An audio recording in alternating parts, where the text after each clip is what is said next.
ஆன்லைன்ல குரல் கேக்குதான்னு யாராவது ஒருத்தவங்க ரெஸ்பாண்ட் பண்ணுங்கன்னா, பன்னீர்செல்வம், ரச்சகா பிரபா, மாசானம், அகமத், கபிதா, பிரியலட்சுமி, சுகன்யா ராஜ், மங்கையர்கரசி. நல்லா ரைட். மகிழ்ச்சி. டெஸ்ட் பேட்ச்க்காக வந்திருக்கிறோம். டெஸ்ட் பேட்சினுடைய ரொம்ப முக்கியமான விஷயமே வந்து எழுதி பார்க்கறது தான். நம்ம எவ்வளவு எழுதுறோமோ அந்த அளவுக்கு ரொம்ப ஈஸியாக செய்யும். இப்ப நம்முடைய டெஸ்ட் பேட்ச் எப்படி பிளான் பண்ணியிருக்கிறோம் அப்படிங்கிறத நான் உங்களுக்கு சொல்றேன். அது மட்டும் பார்த்துக்கலாம். நமக்கு தெரியும் செகண்ட் பேப்பர்ல 17 புத்தகங்கள் இருக்கு. ஃபர்ஸ்ட் பேப்பர்ல நம்ம அகாடமி பொறுத்த 11 புத்தகங்கள் வச்சு படிக்கலாம். அது எத்தனை புத்தகம் வேணாலும் படிக்கலாம். 10 பேப்பரை பொறுத்த நாம 11 புத்தகமா வச்சு உங்க எல்லாருமே படிச்சுட்டு வந்திருக்கோங்கன்றதால உங்களுக்கு தெரியும். செகண்ட் பேப்பரை பொறுத்த மட்டும் புத்தகத்தினுடைய பேரை தந்திருக்கிறாங்க. ஃபர்ஸ்ட் பேப்பரை பொறுத்த மட்டும் நமக்கு வந்து சிலபஸ் தான் தந்திருக்காங்க, புக்கினுடைய பேர் தான். செகண்ட் பேப்பரை பொறுத்த மட்டும் புக்ஸ் ஆர் பிரிஸ்கிரைப்டு. வேற இன்னைக்கு ஃபர்ஸ்ட் பேப்பரை பொறுத்த மட்டும் சிலபஸ் மட்டும்தான் பிரிஸ்கிரைப். அதுல 11 டெஸ்ட் நம்ம வச்சிருக்கோம். மொத்தம் 28 டெஸ்ட் வர்ற மாதிரி தான். 2 ஃபுல் டெஸ்ட் வர்ற மாதிரியும் பிளான் பண்ணியிருக்கோம். கடைசியா ஒரு டவுட் கிளியரிங் செக்ஷன் அப்படின்ற மாதிரி இது நடு. இன்னையில இருந்து நீங்க என்ன வேணாலும் கேள்வி கேட்கலாம். நீங்க ஒன்றும் பயப்பட தேவையில்லை. என்கிட்ட கேள்வி கேட்டீங்கன்னா பதில் தெரியலன்னா தெரியலன்னு சொல்லுவேன். பயப்பட வேண்டிய அவசியம் கிடையாது. ஏன்னு கேட்டீங்கன்னா உங்களுக்கு தெரிஞ்ச மாதிரி நான் வந்து என்ஜினியர் தான். அடிப்படையில பிஇ ட்ரிபிள் இ முடிச்ச என்ஜினியர். சின்னமா மோர் கொட்டுதுதான். இபில எக்ஸிக்யூட்டிவ் இன்ஜினியரா இருந்துட்டு பிஆர்எஸ்ல வந்தவனா. நம்ம பிலிட் எம்ஏ எல்லாம் சின்ன மோர் ஊத்துதுடா டம்ளர்ல ஒரு கொட்டுது. அதனால வந்து இப்ப தெரியலன்னா நம்ம ரெஃபர் பண்ணிக்க. தெரியாது இல்லைன்னு யூபிஎஸ் சிலபஸ் பொறுத்த மட்டும் நம்ம ஒரு 16-17 பேட்ச் டைரக்ட் பேட்சும் ஒரு 9 பேட்ச் டெஸ்ட் பேட்சும் நடக்கும். அதுல ஒரு புத்தகத்தையும் ஒரு 20-26 தடவை உங்களுக்காக படிச்சிருக்கேன். நான் தனியா 2 தடவை படிச்சிருக்கேன். அதனால எதுவும் டவுட்ஸ் இருக்காது. நடுவில் என்ன டவுட் வேணாலும் நீங்க கேட்கலாம். இல்லைங்கய்யா இந்த படிச்சுட்டு இருக்க கருப்பணர்கள் சம்பந்தமா தான் கேட்கணுமா அப்படியெல்லாம் ஒண்ணு இல்லை. வேற ஏதாவது டவுட் இருந்தாலும். அப்போ நம்ம எப்படி இந்த டெஸ்ட் பேட்ச் இது பண்ணிருக்கோம்னு கேட்டீங்கன்னா, ஒரு ஈஸியான புத்தகம், கொஞ்சம் கஷ்டமான புத்தகம், அப்படி கலந்த மாதிரி வச்சிருக்கோம். நம்ம சிலபஸ் பிரகாரம் பாத்தீங்கன்னா எடுத்தோடனே குறுந்தொகை, அடுத்தது புறநானூறு, அதுக்கப்புறம் திருக்குறள் வரும். அதுக்கப்புறமேட்டு சிலப்பதிகாரம், கம்பராமாயணம், அதுக்கப்புறமேட்டு திருவாசகம், திருப்பாவை, இந்த 7 செக்ஷன் 7 இருக்கும். அதுக்கப்புறம் பாரதியாருடைய கண்ணன் பாட்டு, பாரதிதாசனுடைய குடும்ப விளக்கு, நா காமராஜனுடைய கருப்பு மலர்கள், 2 கட்டுரை புத்தகம் இருக்கிறது. மூவானுடைய அறமும் அரசியலும், பேரறிஞர் அண்ணாவுடைய தாழ்ந்த தமிழகமே, அப்புறம் ஒரு புதினம் அகிலனுடைய சித்திரப்பாவை, சிறுகதை ஜெயகாந்தனுடைய குருபீடம், யாருக்கு வெட்டமில்லை சோராமசாமி, கடைசியா 2 நாட்டுப்புற நூல்கள். ஒண்ணு முத்துப்பட்டன் கதை, சினிமா நாட்டு முத்துப்பட்டன் கதை, இன்னொன்னு வந்து நம்முடைய கிவா ஜெகநாத் இருக்கிற மலையறி. 17 புத்தகம். ஆனா டெஸ்ட் நம்ம கொஞ்சம் ஜிக்ஸாக் பண்ணி என்ன பண்ணிருக்கிறோம்னா, எடுத்த உடனே கருப்பு மலர்கள்ல தொடங்குறோம். அடுத்து அந்த ஜன்னல் திறந்துருக்காங்க. அடுத்து கண்ணன் பாட்டு, அப்புறம் புறநானூறு. இந்த ஆர்டர் உங்களுக்கு அனுப்புவோம். இதுலயும் இன்னொன்னு ஸ்பெசிபிக்கா பண்ணிக்கணும்னு கேட்டா, திருக்குறள் வந்து நமக்கு 35 அதிகாரம் வச்சிருக்கிறோம். திருக்குறள் 35 அதிகாரத்தை ஒரு போர்ஷன் டெஸ்ட் நம்ம 150 மார்க்கு தான் கவர். அது கவர் பண்றது கஷ்டங்கிறதால திருக்குறளுடைய அந்த அதிகாரங்களை, முத்துப்பட்டன் கதை கூட ஒரு 8 அதிகாரங்கள், அதுக்கப்புறம் தாழ்ந்த தமிழகத்துக்கு கூட ஒரு 8 அதிகாரங்கள், அதுக்கப்புறம் அறவும் அரசியலுக்கு கூட 55 8 63, அதுல ஒரு 9 அதிகாரங்கள், யாருக்கும் வெட்கமில்லை கூட ஒரு 10 அதிகாரங்கள் அப்படிங்கிற மாதிரி அதுல 2 கேள்விகள் போட்டு வந்துருவோம். ஆனா மறுபடியும் திருக்குறளுக்கு ஒரு டெஸ்ட் இருக்கும். திருக்குறளுக்கு ஃபுல் டெஸ்ட். இதுதான் நம்ம ஆர்டர் நம்ம இது பண்ணிருக்கோம். ஃபர்ஸ்ட் பேப்பரை பொறுத்தமட்டில் நம்ம படிக்கிற புத்தகங்கள் அடிப்படையில திட்டமிட்டு இருக்கிறோம். அதுல வந்து மொழி வரலாறு மட்டும் 2ஆ நம்ம பிரிச்சிருக்கோம். மொழி வரலாறுன்னு சக்திவேல் ஐயாவுடைய புத்தகம் தான் ஃபர்ஸ்ட் பேப்பரை பொறுத்தமட்டில் தலைமை புத்தகம், பிரைமரி புக்கா தான். அது 2ஆ பிரிச்சுட்டோம். அது என்ன பண்ணிட்டோம்னு கேட்டீங்கன்னா, மொழி வரலாறு பிற்பகுதி கட்டுரைகள், மொழி வரலாறு அனைத்து காலகட்டம் முற்பகுதி கட்டுரை அப்படின்னு. அதுக்கு பதில் என்ன பண்ணிட்டோம், திறனாய்வு ஒப்பிலக்கியம் 2 புத்தகம் படிக்கிறோம் இல்லையா, அது 2த்தையும் ஒன்னாக்கி. அதனால அங்கேயும் 11 டெஸ்ட் உங்களுக்கு வரும். தொல்காப்பியம் வரும், அடுத்து 5 இலக்கணம், அடுத்து மொழி வரலாறு சக்திவேலினுடைய புத்தகம் 2 பகுதியா வைக்கிறோம். அது கூட மொழி குடும்பங்கள், ஜான் சாமுவேலுடைய திராவிட மொழிகள் ஒப்பிலக்கணம், அடுத்தது இலக்கிய வரலாறு. நம்ம அகாடமியில வாக்கிய நெறியினுடைய வகைப்பாட்டு நோக்கில் தமிழ் இலக்கிய வரலாறு பயன்படுத்தும். நீங்க பெரும்பாலானவங்க மூவா வச்சிருப்பீங்க, அது ஒன்றும் தப்பு இல்லை. நம்ம தர நோட்ஸ் அடுத்தது வந்து திறனாய்வு ஒப்பிலக்கியத்துக்கு பெரும்பாலும் புத்தகத்துக்கே போறது இல்லை, உங்களுக்காக படிக்கிறதுக்காக வச்சிருக்கோம். திறனாய்வு கலைன்னு தி.சு. நடராஜன் அவர்கள் எழுதின புத்தகம், ஒப்பிலக்கிய கோட்பாடுகள்னு கைலாசபதி எழுதின புத்தகம், அது ரெண்டு வச்சிருக்கிறோம். அதற்கு பிறகு நாட்டுப்புற இலக்கியங்கள் மீண்டும் சக்திவேல் எழுதினது, தமிழர் நாகரிகமும் பண்பாடும் வந்து நம்முடைய தட்சிணாமூர்த்தி எழுதினது, நடுவில் வந்து இதழியல் மாப்பா குருசாமி எழுதினது, புதுக்கவிதையின் தோற்றம் வளர்ச்சியும் நம்முடைய வள்ளிக்கண்ணன் எழுதினது. இந்த புத்தகங்களோட நாம அது வச்சிருக்கோம். 11 டெஸ்ட். உங்களுக்கு இந்த டெஸ்ட் எல்லாம் எப்படி நடத்த போறோம் அப்படிங்கிறத முதல்ல பார்க்கலாம். இந்த டெஸ்ட் எல்லாமே நமக்கு வந்து போர்ஷன் டெஸ்ட்ன்றதால உங்களுக்கு 250 மார்க்குக்கான கேள்வித்தாள் கிடையாது, 150 தான். ஒரு டெஸ்டையும் நீங்க வந்து 2.5 மணி நேரம் 3 மணி நேரம் எழுத வேண்டிய அவசியம் இல்லை. ஒரு டெஸ்ட்டை நீங்க வந்து 1.25 மணி நேரம் எழுதலாம். ஒரு புத்தகத்துக்கு நமக்கு அவ்வளவு போதும் அப்படிங்கிறத ஏன் இப்படி வச்சிருக்கோம் அப்படிங்கறத நான் உங்களுக்கு சொல்றேன்.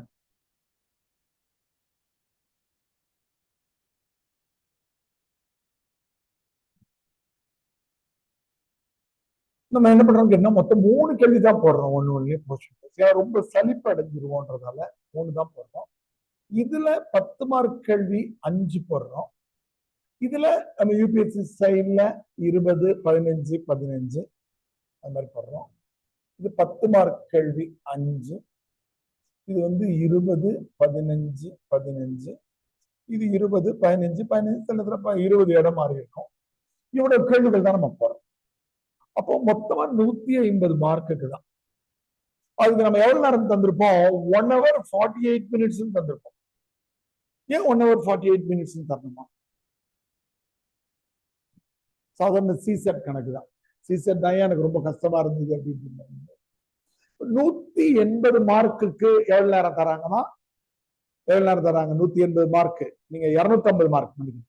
250 மார்க்குக்கு உங்களுக்கு எவ்வளவு நேரம் தராங்க? 180 நிமிஷம் தராங்க. மார்க் அதிகமா இருக்கு. அப்போ 50 மார்க்குக்கு 36 நிமிடம். 250 மார்க்குக்கு 180 நிமிடம் தராங்கன்னாக்கா 50 மார்க்குக்கு 36 நிமிடம். இது 5ஆல வகுத்தா வரும். இது 5ஆல வகுத்தீங்கன்னாக்கா 50, இது 5ஆல வகுத்தா 36. அப்போ இதுக்கு 36 நிமிஷம் 36 மினிட்ஸ்க்குள்ள இதை எழுதணும். இதை 36 மினிட்ஸ்க்குள்ள எழுதணும். இது 36 மினிட்ஸ்க்குள்ள எழுதணும். 108 மினிட்ஸ் வரும். அதுதான் 1 hour 48 minutes போட்டு. கொஞ்சம் பசங்க கேள்வி கேட்பாங்க, சிலர் கேட்க மாட்டாங்க. சிலர் என்ன நினைச்சுக்குவாங்க, ஏதோ 1.25 போட்டிருக்கு, டிப்போகிராபிக்கல் எரர் போட்டிருக்கு, 1.48 போட்டிருக்காரு, தெரியாம போட்டிருக்காங்க அப்படின்னா இது ரொம்ப. அப்ப இந்த மாதிரிதான் நம்ம எல்லா கேள்விகளையும் கேட்கணும். இந்த கேள்விகளை நாம் எப்படி ஃப்ரேம் பண்றோம் அப்படிங்கிறது ரொம்ப முக்கியம். கேள்விகள்ல புது கேள்விகளை ஐயா உருவாக்குறார் ரொம்ப திறமையா அப்படின்றதுல பெருமை கிடையாது. நீங்க பரீட்சையில எழுதக்கூடிய கேள்விகளா. அப்ப இந்த 11 கேள்விகள்ல 3ல இருந்து 4 கேள்விகள் யூபிஎஸ்சி அதுல ரிப்பீட் பண்ணிருக்க கேள்விகள் இருக்கு இல்லையா? கருப்பு மலர்கள்னா 4 கேள்வி ஸ்டாண்டர்ட். எப்போது தமிழ் கவிதை உலகின் திருப்பு முனைன்னு ஒரு கேள்வி கேட்பான். அடுத்து விளிம்பு நிலை மக்களை பத்தி ஒரு கேள்விகள் கேட்பாங்க. நீதிமன்றத்தை கேள்விக்கு உள்ளாக்கும் இருவர்னு ஒரு கேள்வி கேட்பாங்க. கருப்பு மலர்கள்ல இருந்து இந்த கவிதை எடுத்து இருட்டினுடைய ஆத்மாவாய் எரிகரியும் சொப்பனமாய் இதழ்கருத்த புன்னகையா இருக்கு, இந்த 4 தான் அதிகரி போடுவாங்க. இந்த திருப்புமுனை என்ற கேள்வியை கொஞ்சம் மாற்றி அதுல இருக்கிற உருவகங்கள், படிமங்கள், குறியீடுகள் 4 கேள்வி நம்ம போட்டிருக்கோம். 4 கேள்வி போடாம விட்டுற மாட்டோம். ஏன்னா நம்ம ஐயா ரொம்ப புதுசா எழுதுவாரு, நாம பெரிய ஆளுன்னு காட்டிக்கிறது ரொம்ப முக்கியம். நீங்க எழுதி பழகிட்டு போனீங்கன்னா மெயின்ஸ்ல கொஞ்சம் ட்விஸ்ட் பண்ணாம எழுத முடியுமான்றது. 3 அல்லது 4 கேள்வி நாம கொஞ்சம் கிரியேட் பண்ணி, அதுவும் கருப்பு மலர்கள் நம்ம இன்னைக்கு டிஸ்கஸ் பண்ண போறதால கருப்பு மலர்கள் 2 எக்ஸ்பெக்டட் கொஸ்டின்ஸ் நான் ப்ரெடிக்ட் பண்ணுங்க. அது என்னன்னு கேட்டீங்கன்னா, நிலவை குறித்து நான் காமராசன் பல இடங்கள்ல பேசிக்கிட்டே வருவார். பௌர்ணமின்னு பேசுவாரு, அமாவாசைன்னு பேசுவாரு, பிறை நிலான்னு பேசுவார். இந்த நிலாவை பத்தி மட்டுமே ஒரு 40-50 இடங்கள். வசந்த ருதுன்னு ஒண்ணு பேசுவார். வசந்த காலத்தை பத்தி ஒரு 10 இடங்கள்ல பேசுவார். இப்ப இது 2த்தையும் நம்ம கேள்விகளாக போட்டோம். இந்த மாதிரியான விஷயங்களோட உங்களுக்கு அந்த கேள்வித்தாள் அமையும். அதனால யூபிஎஸ்சினுடைய ரிப்பீட்டட் கொஸ்டின்ஸ் நம்ம டெஸ்ட் பேட்ச்ல இருந்துகிட்டு தான், அது இல்லாம இருக்கும்னு இது நல்ல விஷயம் தெரிஞ்சுக்கணும். அப்ப நம்ம இப்படிதான் எழுதுறோம். இதுல இன்னொரு விஷயத்தை நாம உங்களுக்காக பண்ணியிருக்கோம். என்னன்னு கேட்டீங்கன்னா, பொதுவா 10 மார்க் கேள்வி என்பது நமக்கு வந்து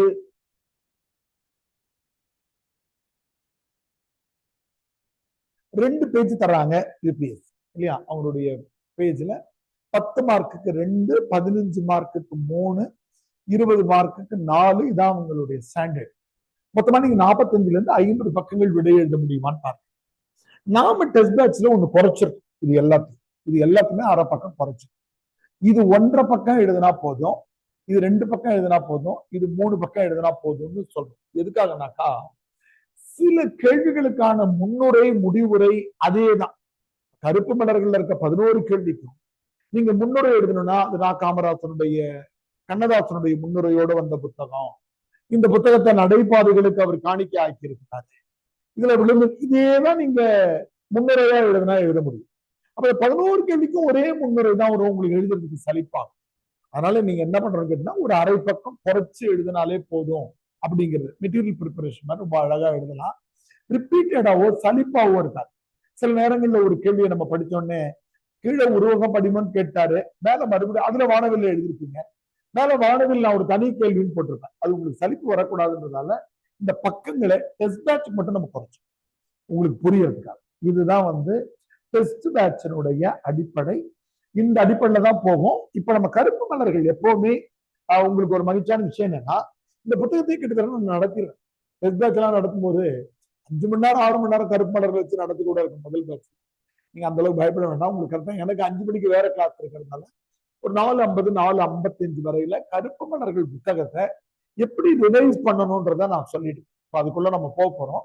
அதனால டெஸ்ட் பேட்ச் சம்பந்தமா வேற ஏதாவது டவுட் இருந்தா நீங்க உங்களுக்கு டெஸ்ட் பேட்ச்ல ஜாயின் பண்றவங்களுக்கு 2 டெஸ்ட் பேட்ச் சீரீஸ் ஃப்ரீயா கொடுக்குறோம். நீங்க இதையும் எழுதலாம். அடுத்த டெஸ்ட் பேட்ச் ஒன்று வருது இல்லையா, அதையும் நீங்க எழுதலாம். உங்களுக்கு வீடியோஸ் ஆப் வழியா கிடைக்கும். அந்த வீடியோவை சில அகாடமியில எடுக்கிற மாதிரி 2 நாள் 3 நாள் எல்லாம் எடுக்க மாட்டோம். தொடர்ந்து நீங்க கிளியர் பண்ற வரைக்கும் பார்த்துக்கிட்டே இருக்கலாம். 1 இயர் வரையில உங்களுக்கு உறுதியா தருவாங்க. அதுக்கு மேலேயும் ஃப்ரீயாவே தருவாங்க. நீங்க கேட்டீங்கன்னா, நீங்க ஃபீல்ட்ல இருந்தீங்கன்னா இந்த போராடி தாயா இருக்கிறேன் நானு அப்படின்னாக்கா யாருக்கும் தருவோம். ஏன்னா தமிழ் ஆப்ஷன் என்னன்னா ரொம்ப பேர் குரூப் 2 குரூப் 4 கிடைச்சு போயிடுறாங்க. தமிழ் ஆப்ஷன் படிக்கிறதுக்கு பெரிய அட்வான்டேஜ். அதனால உங்களுக்கு வீடியோ தந்துகிட்டே இருப்பாங்க. இது போக நம்ம கிட்ட இதுவரையில பாஸ் பண்ணி இருக்கிற பிள்ளைகள் இருக்காங்க இல்லையா, குறிப்பா நம்ம கிட்ட இந்த டெஸ்ட் பேட்ச் ரொம்ப சீரியஸா எழுதினவங்க பிரியங்கா, ஆரிய பிரியங்கா. இப்ப கடலூர்ல எங்க டிஸ்ட்ரிக்ட் தான் கடலூர். அங்க அடிஷனல் கலெக்டரா இருக்காங்க. ஒரு 2 மாசம் முன்னாடி போகும்போது பார்த்துட்டு போட்டோலாம் எடுத்து கூட குரூப்ல போட்டோம். அவங்க என்ன பண்ணாங்கன்னா இந்த கொரோனா டைம்ல ஒரு டெஸ்ட் பேட்ச் பயங்கர சீரியஸா 150 மார்க்குன்னா கேட்டுக்கிட்டீங்க இல்லையா, அவங்க அதெல்லாம் எழுத மாட்டேயா, 250 தான் எழுதுவேன். இல்லம்மா திருப்பி அதே கேள்விதான் போட முடியும் அந்த புத்தகத்தை. பரவாயில்லையா 250 போடு. அதுவும் அவங்க எப்படி எழுதினாங்கன்றது நீங்க புரிஞ்சுக்கணும். காலையில ஃபர்ஸ்ட் பேப்பர் எழுதுவாங்க, மத்தியானம் செகண்ட் பேப்பர் எழுதுவாங்க. காலையில 9:55க்கு கொரோனா டைம்ல எனக்கு டைப் பண்ண கூட இருக்காது. நான் இங்க இருந்து வாட்ஸ்அப்ல கும்பகோணத்துல என்னுடைய டைப்பிஸ்ட் இருந்தாரு, அவர் டிசைன் பண்ணி அனுப்புவார். அதை 9:55 போடுவேன். 10 to 1 எழுதுவாங்க. மதியம் 1:55 போடணும். அது கொஞ்சம் லேட் ஆச்சுன்னா 2:15 to 5:15. அவங்க எழுதின ஒரு 30 டெஸ்ட்ல ஒரு 21 22 டெஸ்ட் நம்ம கிட்ட ஜெராக்ஸ் தனியாவே பிரியங்கான் ஃபைல் வச்சிருக்கோம். அது இல்லாம நம்ம கிட்ட முன்னாடி பேட்ச்ல பாஸ் பண்ண காமராஜ்ல இருந்து, இந்த முறை பாஸ் பண்ண அஃப்ரீத்ல இருந்து, இவங்க கிட்ட இருந்தெல்லாம் இருக்கிற ஆன்சர்ஸ் அவங்க பேர் இருக்காது, அவங்க பிரியங்கா மட்டும் ஃபைல் பண்ணி வச்சிருக்கோம். இது ஒரு 4000-4500 பேஜுக்கு இருக்கு. அட்மின் பேசும்போது 5000 பேஜ் இருக்கும்னு சொல்லுவாங்க. சொன்ன உடனே பாண்டிச்சேரியில இருந்து ஒரு தம்பி கேட்டாரு, ஐயா 5000 நீங்க 4300. இப்ப இந்த நீங்க விட எழுதுறீங்க இல்லையா, அதுல பெஸ்டா இருக்கிறதையும் ஸ்கேன் பண்ணி உங்களுடைய பர்மிஷனோட நம்ம. ஆனா பொதுவா இந்த பழைய விடைத்தாள்களை பார்க்கிற முறை புத்திசாலித்தனமானது கிடையாது. ஏன்னா நாம அவங்கள மாதிரி எழுதுறோம். யூபிஎஸ்சி மற்றவங்கள மாதிரி எழுதுறவங்களை என்கரேஜ் பண்றதே கிடையாது. அந்த மார்க் ரொம்ப குறைவா போடுறாங்க, நீங்க பாத்துக்கிட்டே இருக்கீங்க. ஜிஎஸ் 1 எல்லாம் 250க்கு, நேச்சுரல் ஃபர்ஸ்ட் வர்றவனுக்கு 85ல 110 மார்க் தான் போடுறாங்க. அது என்னன்னே உங்களுக்கு பிடிபட மாட்டேன். ஏன் பிடிபடலைன்னா நீங்க அதுக்கு முன்னாடி இருக்கிற ஆன்சர் ஷீட்டையும் டீச்சர் சொல்றதையும் உள்வாங்கிட்டு எழுதுறீங்களே தவிர உங்களுடைய ஓன் கிரியேட்டிவிட்டியோ யூனிக்னஸோ அதுல வெளிப்படுறது. அப்போ தமிழை பொறுத்த மட்டும் நம்ம தாய்மொழியில படிக்கணும்ன்றதுனால தப்பா இருந்தாலும் பரவாயில்ல, நீங்க முதல்ல விடையெடு. ஏன்னா கருப்பு மலர்களுக்கு ஏதோ ஒரு உருவத்தை நான் கவனிக்காம விட்டுருப்பேன், அந்த உருவத்தை நீங்க கவனிச்சு. இப்ப எல்லாரும் எழுதுன மாதிரி எப்ப தெரியுமா அந்த ஆன்சர் ஷீட்டுக்கே போகணும், ஏதோ ஒரு புத்தகம் எனக்கு புரியல, ஐடியாவே இல்லை அப்படின்போது கூட கொஞ்சம் ஃப்ரேம் ஒர்க் தயாரிச்சுட்டு தான் அவங்கள போய் பார்க்கணும். இல்லைன்னா அவங்கள மாதிரி நம்ம எழுதும். இந்த சலிப்பு இதுதான் இந்த ஆப்ஷன் பேப்பர்ல மார்க் கூடுறதுக்கும் குறையறதுக்கும் ஒரே காரணம். நான் என்னுடைய வேடிக்கையான ஒரு அனுபவம் சொன்னேன். திருவண்ணாமலையில இருந்து ஒரு முறை என்ன பண்ணாங்க, ஆசிரியர் தினத்துக்கு கட்டுரை போட்டி எத்தனை வந்திருக்குன்னு கேட்டீங்கன்னாக்கா நீங்க நம்பவே மாட்டீங்க. 3810 ஷீட் பெரிய பெரிய டப்பாவா கட்டி 3 டப்பால வந்து இறங்குது. இவ்வளவு ஃபர்ஸ்ட் ஃபில்டராவது நீங்க பண்ணி அனுப்புங்க, ஏன்னா காசு தராங்க அவங்களுக்கு, நீங்களே வச்சு பண்ணீங்க. அப்புறம் உட்காந்து படிச்சுட்டே பசங்க நாங்க எல்லாம் பிரிச்சுட்டு கடைசியா ஒரு 120 மட்டும் என்கிட்ட கொடுங்கன்னு வச்சு படிக்கலாம்னு சொல்லிட்டு படிச்சா 8வது கட்டுரை ரொம்ப அருமையா இருக்கு. சரி, அதுக்கு வந்து 50க்கு 46 மார்க் போட்டுட்டு போனா கொஞ்ச நேரம் கழிச்சு 17வது கட்டுரையும் அதாவது ஒரே கம்ப்யூட்டர்லயோ ஒரே ஒரு ஸ்போன்லயோ எழுதி எல்லாரும் ஒரே அவுட்புட் எடுத்துருக்காங்க. இப்ப எனக்கு யார் கரெக்ட்னு கண்டுபிடிக்க முடியுமா? நான் என்ன பண்றேன், அதை எடுத்து அதை வெறும் 13 மார்க் ஆக்கி இந்த மாதிரி காப்பியா எழுதிருக்கோம் எல்லாருக்கும் 13 மார்க். அப்போ உங்க விடைத்தாள் திருத்துற ஒரு புலவர் அப்படி ஃபீல் பண்ணிட்டாங்கன்னா உங்க மார்க் வரும். நீங்க ஒரு முறை ஒரு 3-4 வருஷம் முன்னாடி பேப்பர் 1ல முதல் அட்டம்ப்ட்ல 135-140 மார்க் வாங்கின ஒருத்தர் சர்வீஸ் கிடைக்கல. அடுத்த முறை அவருக்கு 80 மார்க் பண்ணும், வெறும் 80 மார்க். ஏன்னா இந்த வினையாளனையும் பெயர் வினை சொல் பெயர் சொல்னா ஒரே எடுத்துக்காட்டே எழுதுறது. நம்ம ஸ்கூல்ல ஊறுகாயும் படிச்சுட்டு வந்தோம்லமா வினைத்தொகை, இதை விட்டா எது வினைத்தொகைன்னா நம்ம யோசிக்கிறது. அப்போ இந்த விடைகளை போல செய்தலே போதும்.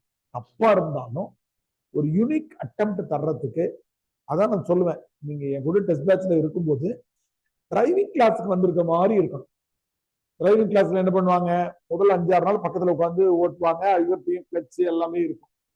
அடுத்த 5-6 நாளைக்கு உங்களை ஓட்ட சொல்லுவாங்க, அப்புறம் 10 நாள் கழிச்சு அவர் இறங்கிடுவார், நீங்க ஓட்டிட்டு இருப்பீங்க. அந்த மாதிரி என்ன நீங்க இறக்கி விட்டு என்னை எங்கேயாவது இறக்கி விட்டுட்டு ஐயா ஏதாவது சந்தேகம் வந்தா டிராபிக் போலீஸ் மாதிரி எங்கேயாவது நிக்கிறாரான்னு.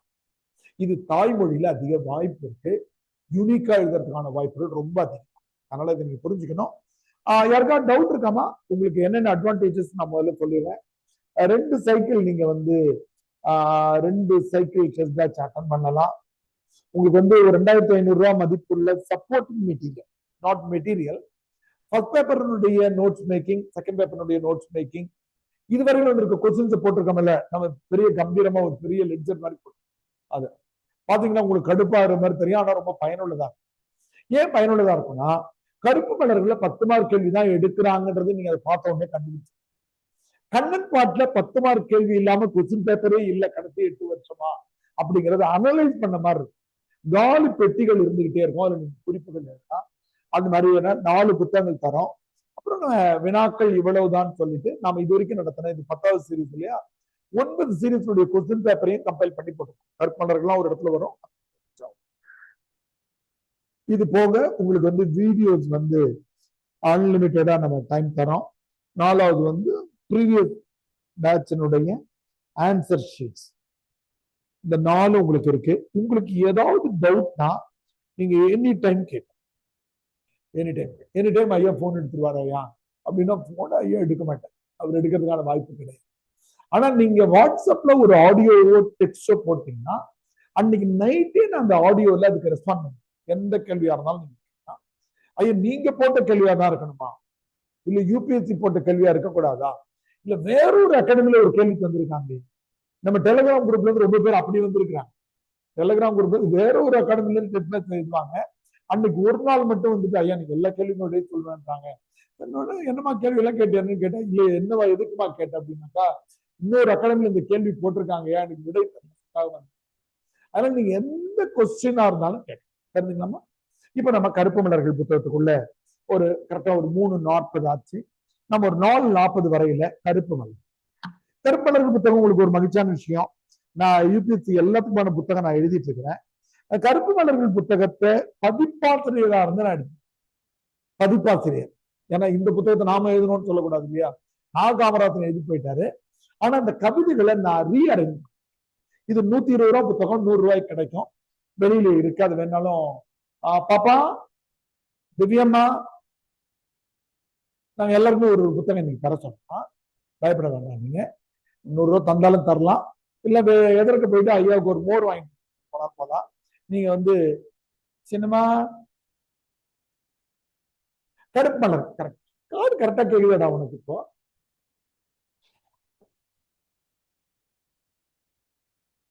ஐயா குரல் வலிமையா இருக்குதா இல்ல உனக்கு பிள்ளைங்க எல்லாம் கொண்டு சினிமா இந்த சார்ஜர் அந்த இது போட்டிருக்காங்க.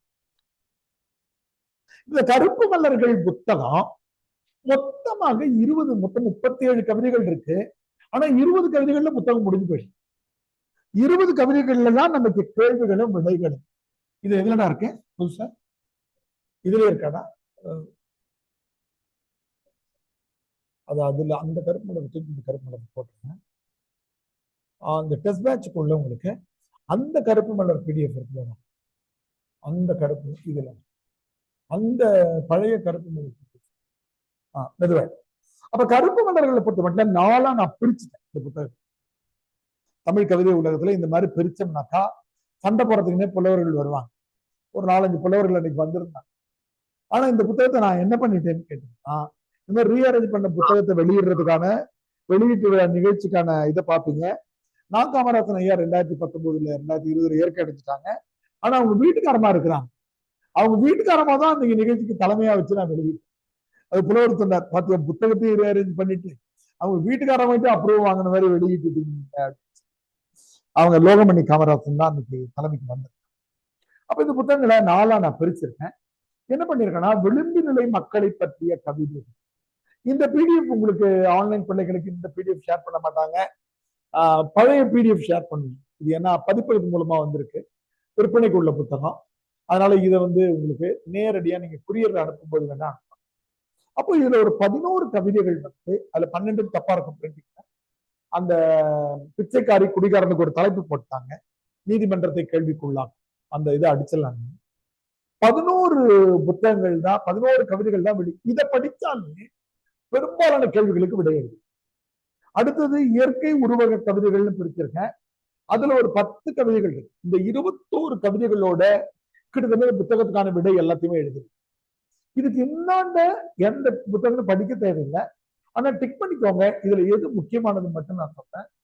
நாம் வானத்திற்கு கீழே வாழுகிறோம், அங்க 25 இருக்கும். நாம் வானத்திற்கு கீழே வாழுகிறோம்,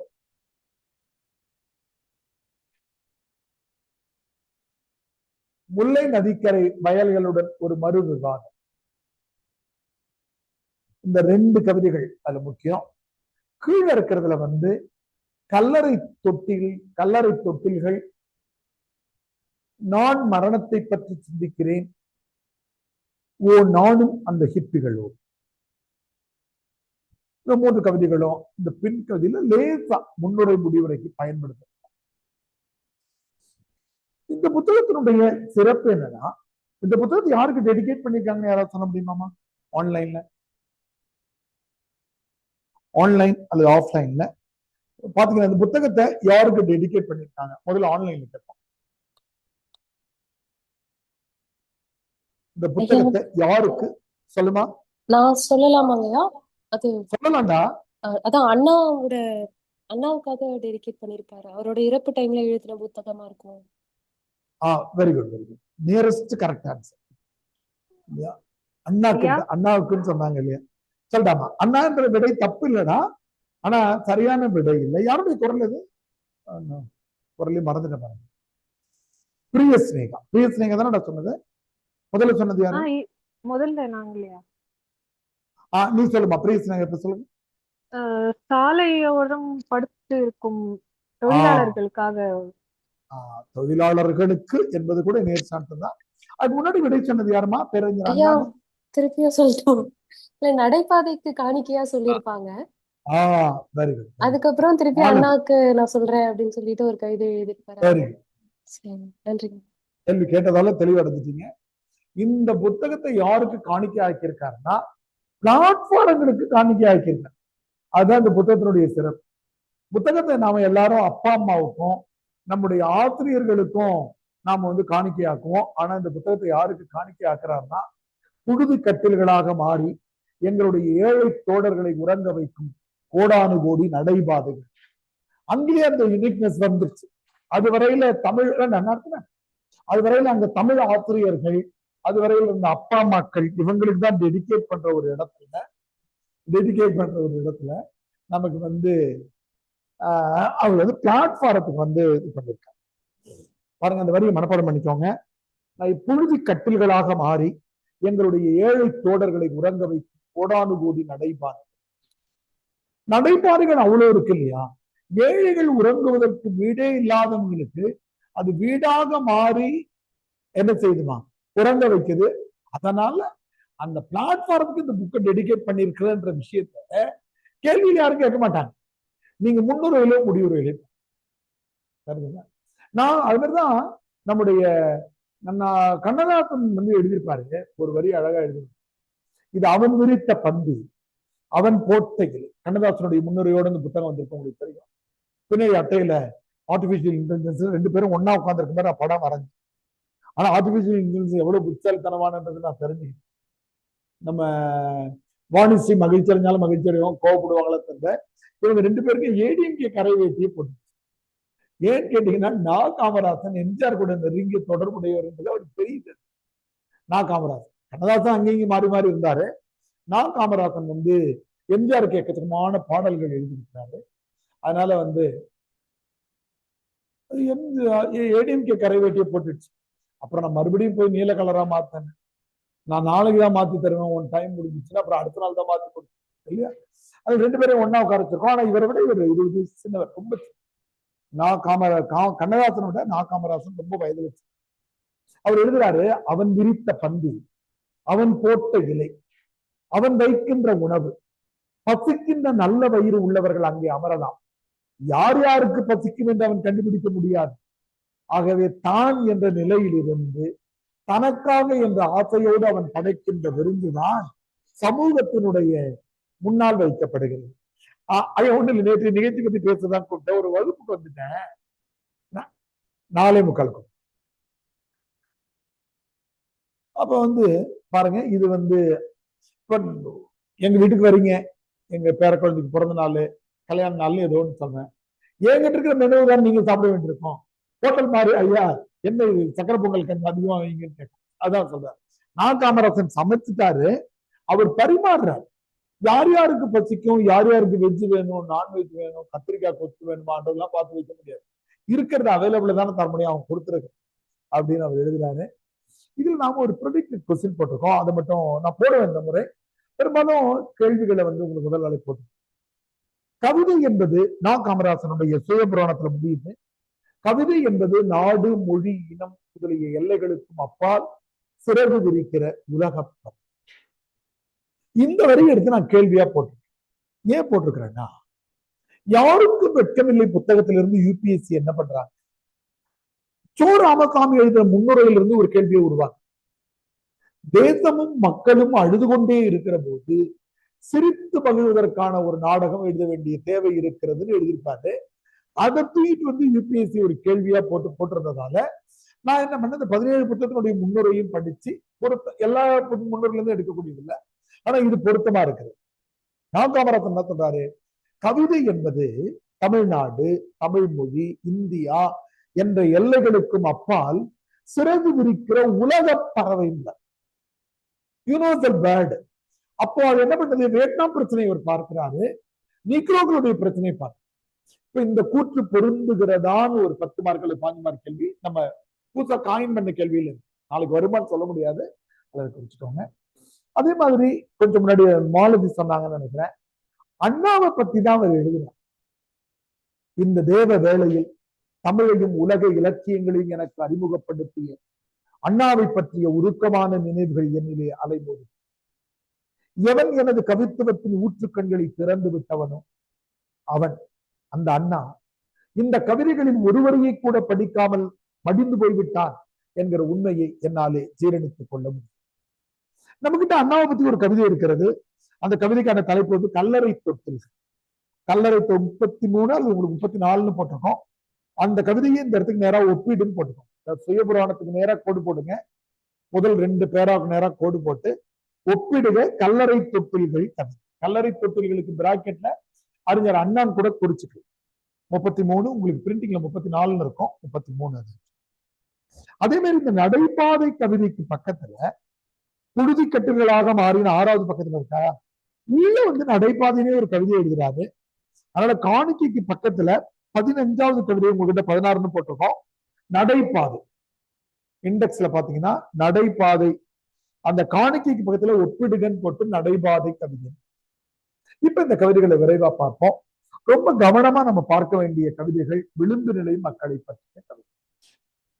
டவுன்ரோடன் அல்லது வல்னரபிள் செக்ஷன் அப்படின்னு நீங்க மற்ற பாடங்கள்ல படிக்கிற திருநங்கைகளை பற்றிய கவிதைகளை காகித பூக்கள்லையும், ஒரு பிச்சைக்காரனை பற்றிய கவிதையை நிலாச்சோரிலையும், ஆதரவற்றவர்களை பற்றி அனாதைகள்லையும், மலைவாழ் பழங்குடி மக்களை பற்றி நடைப்பணங்கள்லையும், பிச்சைக்காரனை நிலாச்சோர்ல பேசுறாரு, பிச்சைக்காரி குடியாரன் ரெண்டுத்தையும் நீதிமன்றத்தை கேள்விக்குள்ளாக்குபவர்கள் சொல்றாரு.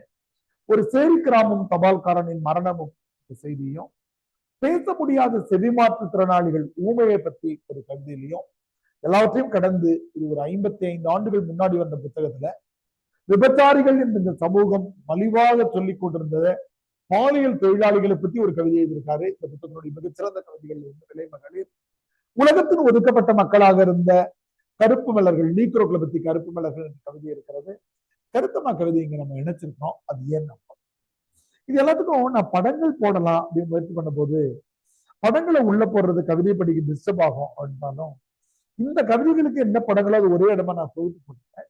இதுல செம்மின்னு ஒரு படத்தினுடைய போஸ்டர் எல்லாம் அது நீங்க ஏன் போட்டிருக்கின்றது உள்ள நம்ம படிக்கணும். ரொம்ப விரைவா நம்ம போவோம். முதல்ல காகித பூக்கள். அலிகள் என்று இந்த சமூகம் சொல்லிக் கொண்டிருப்பதையும் 2 நாள் முன்னாடி கூட திருநங்கைகளுக்கான செய்திகளை தமிழ்நாடு அரசுல அறிவிச்ச போது அதை 9ஆம் நம்பர்ல போட்டாங்க அப்படின்னு சொல்லிட்டு ஒரு திருநங்கை அதுக்கு எடுத்து இது பண்ணாங்க. அப்பவும் கூட உங்க அடிப்படை இது அரசு ஊழியர்களுடைய எண்ணங்கள் மாறாம இருக்குமாங்க அப்படின்னு சொல்லி. அப்ப இந்த திருநங்கைகளை நம்ம உண்மையிலேயே அன்பு செலுத்த வேண்டிய விளிம்பு நிலை மக்கள்ல ரொம்ப முதன்மையானவங்க திருநங்கைகள். ஏன்னா யார் யாரெல்லாம் விளிம்பு நிலை மக்கள் அது சைட்ல அட்டையில குறிச்சுக்கோங்க.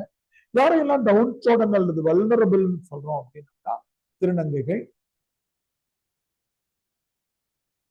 மாற்றுத்திறனாளிகள், திருநங்கைகள், மாற்றுத்திறனாளிகள், பிச்சைக்காரர்கள்,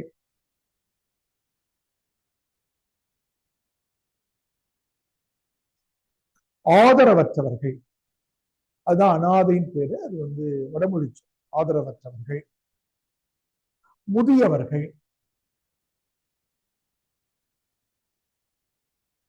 கைம்பெண்கள், தலித்துகள்,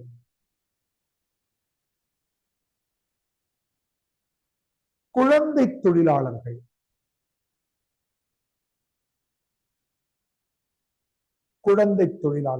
நாடற்றவர்கள், அகதிகள்னு நம்ம சொல்றோம் இல்லையா, நாடற்றவர்கள், ஏதிலிகள்னு சொல்லுவாங்க தமிழ்ல, ஏதும் இல்லாதவர்கள்னு நாடற்றவர்கள்.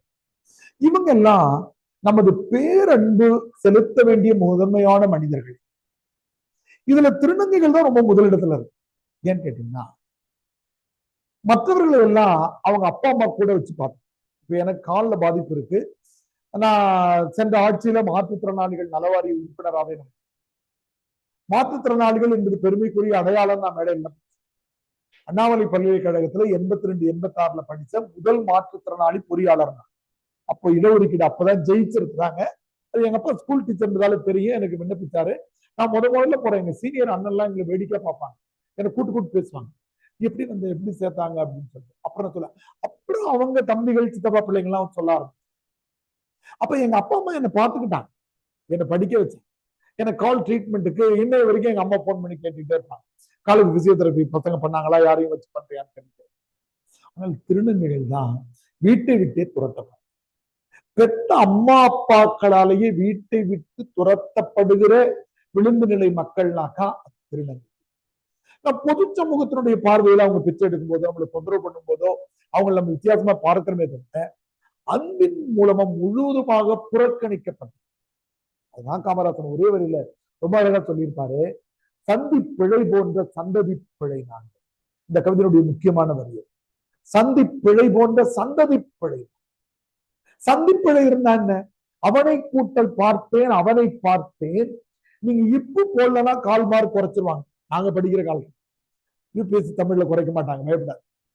எங்களை 1/4 மார்க் தான் குறைச்சுட்டே வந்தாங்கன்னா நாங்க கேள்விக்கே 10 மார்க்கா இருக்கும். இந்த சந்திப்பிழைகளுக்கு எல்லாம் குறைச்சிட்டே வந்தாங்கன்னா 4 மார்க் போயிடும். சந்திப்பிழை இருக்கிற பேப்பர்களை தமிழாசிரியர்கள் தூக்கி போடுற மாதிரி என்னுடைய சந்ததியில் திருநங்கை ஒருத்தவங்க வந்துட்டாங்கன்னா அவங்க பேரையே தூக்கிடும். உண்மையா சொல்லணும்னா நம்ம தலைமுறையில யாராவது திருநங்கைகளா பிறந்திருப்பாங்க, அவங்க வீட்டை விட்டு ஓடி இருப்பாங்க. ஒரு தலைமுறை வரையில அவங்களை பத்தி பேச்சு இருந்திருக்கும். அடுத்த தலைமுறையில அவர் தப்பிச்சு எங்கேயோ வெளிநாட்டுக்கு போயிட்டாரு, பையன் பொண்ணு, அடுத்ததுல இருந்து அவங்களுடைய பேரே நம்ம ரெக்கார்டுக்கே வந்து அவ்வளவு கொடுமை பாருங்க. சந்தி பிழை போன்ற சந்ததி பிழை. இலக்கியத்துல அதிகமாக மேடையில சொல்லப்படுற ஒரு கவிதை யுக்தி ஐயா பயன்படுத்துறாரு. அவரே கேள்வி எழுப்பி அவரே பதில். மூங்கை ஒரு பாட்டிசைக்க, முடவன் அதை எழுதி வைக்க, முடவன் கை எழுதியதை முழு குருடர் படித்ததுண்டோ. இதெல்லாம் இல்பொருள் ஓமையணி. ஓமையிலேயே இல்பொருள் ஓமையணி. Not possible things, impossible things. மூங்கைனாக்கா ஊமைனா, பேச முடியாத ஒருத்தன் பாட்டு பாடுதுன்னா கையில்லாத ஒருத்தன் அதை எழுதி வைக்கிறான். முடவன் அதை முடவன் கை எழுதி வைக்க, முடவன் கை எழுதியதை முழு குருடர் படித்ததுண்டோ. எங்க வாழ்க்கை மீனிங்லெஸ் சொல்றதுக்காக சொல்ற. கேட்டுட்டு அவரே பதில் சொல்றாரு. முங்கையனின் பாட்டானோ முடவன் கை எழுத்தானோ முழு குருடர் படிக்கின்றார், சந்தி பிழை போன்ற சந்ததி பிழை. என்னுடைய அடுத்த முக்கியமான வரிகளை மட்டும் சொல்றேன். இந்த வரியை குறிச்சுக்கோங்க. பூத்த உயிர் கல்லறைகள் தான். அந்த வரியை அடல் பண்ணிக்கோங்க. நம்ம அடுத்த கவிதைக்கு வருவோம். நிலாச்சோறு. நிலாச்சோறு பிச்சைக்காரனை பற்றிய ஒரு கவிதை. பசி எனக்கு கொஞ்சம் போல்டு பண்ணிருக்கேன் நானு. நீங்க படிக்க வேண்டிய வரிகளை இந்த பிரிண்ட்ல போல்டு பண்ணிருக்கேன்.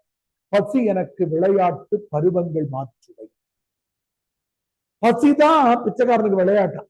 பசி வந்துட்டா இந்த கடைக்கும் அந்த கடைக்கும், இந்த இவங்க கிட்டயும் அவங்க கிட்டயும் ஓடுறாங்க. பசி எனக்கு விளையாட்டு பருவங்கள் மாற்றும்.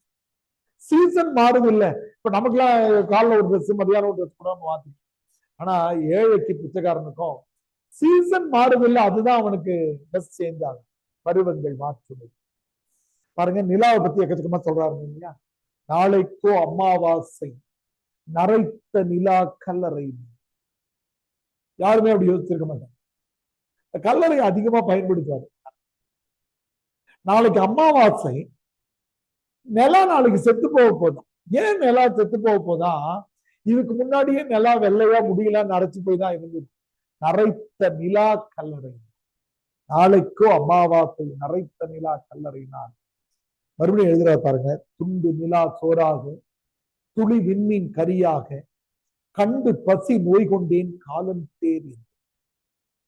நமக்கு நிலவை பார்க்கிற போது காதலியின் முகமாக தெரியும்.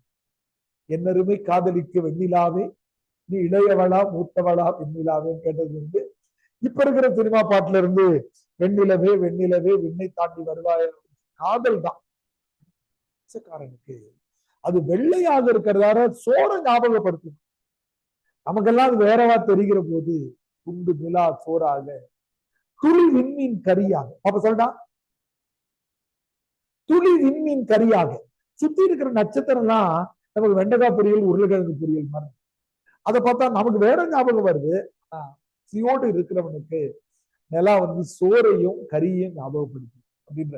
அதுதான் எங்கெல்லாம் நம்ம வியப்படைகிறோமோ அதுதான் கேள்விக்கான விடை. புதுக்கவிதையின் திருப்பு முனையினால அதான், உருவகம் படிமும் குறியீடுனால. அடுத்த கவிதை அனாதைகள். அனாதைகள் என்ற கவிதை ரொம்ப முக்கியமான கவிதை இல்லை. ஆனா ஒரு வரையும் நம்ம போல்டு பண்ணிருக்கோம்னாக்கா, பச்சை புல்வெளி மடியுண்டு, பாலை கூரையில் நீர் உண்டு, பாடகன் கண்ணீர் மடி. இந்த ஏழைகளுக்கும் அனாதைகளுக்கும் பச்சை புல்வெளி மடியும். மரத்துக்கு அடியில் இருக்கிற புல்வெளி தான் அவங்களுக்கு பெட்ஷீட், போர்வை. அங்கவே படுக்கிறாங்க. தண்ணீர் எங்க இருந்து கிடைக்கிறது? வானத்திலிருந்து கிடைக்கிற மழை தண்ணீர் தான் குடி தண்ணீர். பச்சை புல்வெளி மடி உண்டு, பாலை கூரையில் நீர் உண்டு. ஆனா அடுத்த வழி ரொம்ப முக்கியம். பாடகன் கண்ணீர் மருந்து. நான் காமராஜ் சொல்றேன். உங்களுக்கு இருக்க துயரத்தை எவ்வளவு ஈஸியா குறைக்கலாம் தெரியுமா? உங்களுக்கு அடிபட்டுச்சு, நான் அழுதுட்டேன்னு வச்சுங்க, நீங்க ஜாலியா உட்காந்து ரீல்ஸ் பார்த்துட்டு இருப்பீங்க. ஐயோ, உங்களுக்கு சில ஃப்ரெண்ட்ஸ் வருவான், அவன் அழுவான், இப்படி ஆயிடுச்சு. நமக்கு அந்த வலி பாதிக்கும். சைக்கலாஜிக்கலா நான் காமராஜன் சொல்றாரு, உங்களுக்கு அழுவதற்கு நான் இருக்கிறேன். என்கிட்ட காசு இல்ல மருந்து வாங்கி தரதோ சோறு வாங்கி தரதோ, கண்ணீர் என்கிற மருந்து. இதே விஷயத்துக்கு கிட்டத்தட்ட அறமும் அரசியல்ல படிப்போம். அறம் வாழுமான்னு மூவா கேள்வி கேட்டே வரும்போது ஒன்று சொல்லுவாரு, ஒரு மனிதன் இன்னொரு மனிதனுக்காக கண்ணீர் சிந்துகிற நிலை இருக்கிற வரையில் அறம் வாழும். அடுத்தவனுக்காக எப்ப கண்ணீர் வருதோ, ரோட்ல யாரோ அடிபட்டு கிடக்கிறான், டக்குன்னு அழுது. காலைல ஏதோ ஒரு விஷயத்தை பார்த்து போது எனக்கு அது மாதிரி டக்குன்னு ஏதோ ஒண்ணு பார்க்கிறோம், ஒரு அழுகை வருது இல்லையா, அது இருக்கிற வரைக்கும் அறம் வாழுண்டான்னு சரி பாடகன் கண்ணீர். அடுத்த கவிதை நடைப்பிணங்கை. நடைப்பிணங்கை என்ற வார்த்தையிலே ஒரு விஷயம் வந்துருச்சு. இதோட இருக்கிறாங்களே தவிர யாரு? பழியர் குலத்தின் சோக வாழ்க்கை. காமராசன் வெற்றி அடைகிறது. பழியர்கள், நாம எவ்வளவு மலைவாழ் பழங்குடி மக்களை பத்தி படிக்கிறோம். நானே 33 கவி புத்தகம் எழுதிட்டேன். ஆனா அவங்களை யாராவது கவனிச்சு எழுதிருக்கலாம் தெரியல, கவனிக்கல. எவ்வளவு படித்தவங்க 2 பேர் இருப்பாங்க. ஆனா இந்த கவிஞர் அவங்களை கவனிச்சு எப்படி எழுதுறாரு பாருங்க. தேன் கூட்டு மாளிகைக்கு திருடர் குலம் தான்.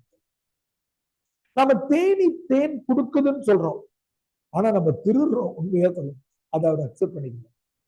பசு பால் தருகிறது கிடையாது, பசுவின் பாலை நாம் திருடுகிறோம். அது கன்றுக்குட்டிக்காக சுரக்கிறத கொஞ்ச நேரம் கன்றுக்குட்டியை குடிக்க வச்சு நம்ம பசு பால் கொடுக்கிறது நம்ம மொழியில இருக்கிற பன்முறைகள். அது ஒண்ணு.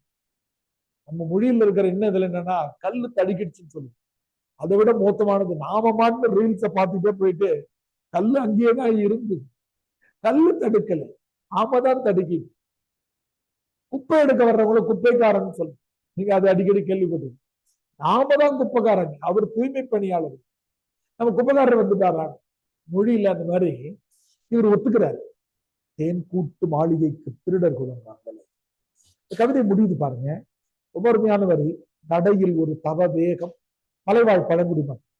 நடையில் ஒரு தவ வேகம், நயனத்தில் புத்த நிழல், குடிசைகளில் துறவு நெறி, குலமெல்லாம் சொல்லு. இந்த நெடிலா படிச்சீங்கனாலே கவிதை புரியுது, கவிதையினுடைய பொருள் புரியுது. குலமெல்லாம் சோகது. நடையில் ஒரு தவ வேகம். நாங்க நடக்கிறதெல்லாம் ஒரு துறவிகள் மாதிரி நடக்கும்.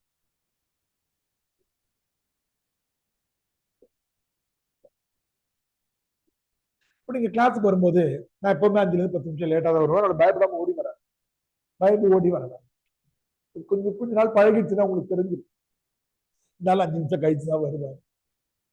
நானும் நினைப்பேன் 2:40 எழுந்து நம்ம சாப்பிட்டோம்னா 2:50 சாப்பிட்டுருவோம். அதுக்கப்புறம் 2 நிமிஷத்துல தானே அங்க இருந்து அகாடமி சீமிட்டாயில தான் இருக்கிறேன். 4 நிமிஷம் ஆகும்னு நினைப்பேன். அதெல்லாம் வர்றதுக்கு பிராக்டிகலா 6 to 8 நிமிஷம் ஆயிடுது.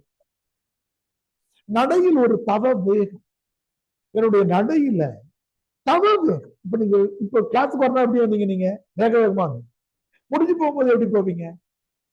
இறங்கின உடனே உங்க கேமரா வச்சு பார்த்தா தெரியும். எதற்க போயிட்டு ஒரு ஐஸ்கிரீம் சாப்பிட்டு போலாமா ப்ரோ அப்படின்னு போயிட்டு ஐஸ்கிரீம் மெதுவா போகும். ஆனா இவங்க எப்பவுமே பிறவி மாதிரி நடக்கிறாங்க. நடையில் ஒரு தவ வேகம். ஸ்டெப்ஸ் ஆர் மெஷர்டுன்னார். ரொம்ப அண்ணாதுரையினுடைய ரொம்ப அழகான அவருக்கு உடம்பு சரியில்லை. அனந்தநாயகன் காங்கிரஸ் எம்எல்ஏ சொன்னாங்க, இவர் டேஸ் ஆர் கவுண்டர்ட். அப்ப பேரறிஞர் அண்ணா சொன்னாரு, பட் ஸ்டெப்ஸ் ஆர் மெஷர்டு.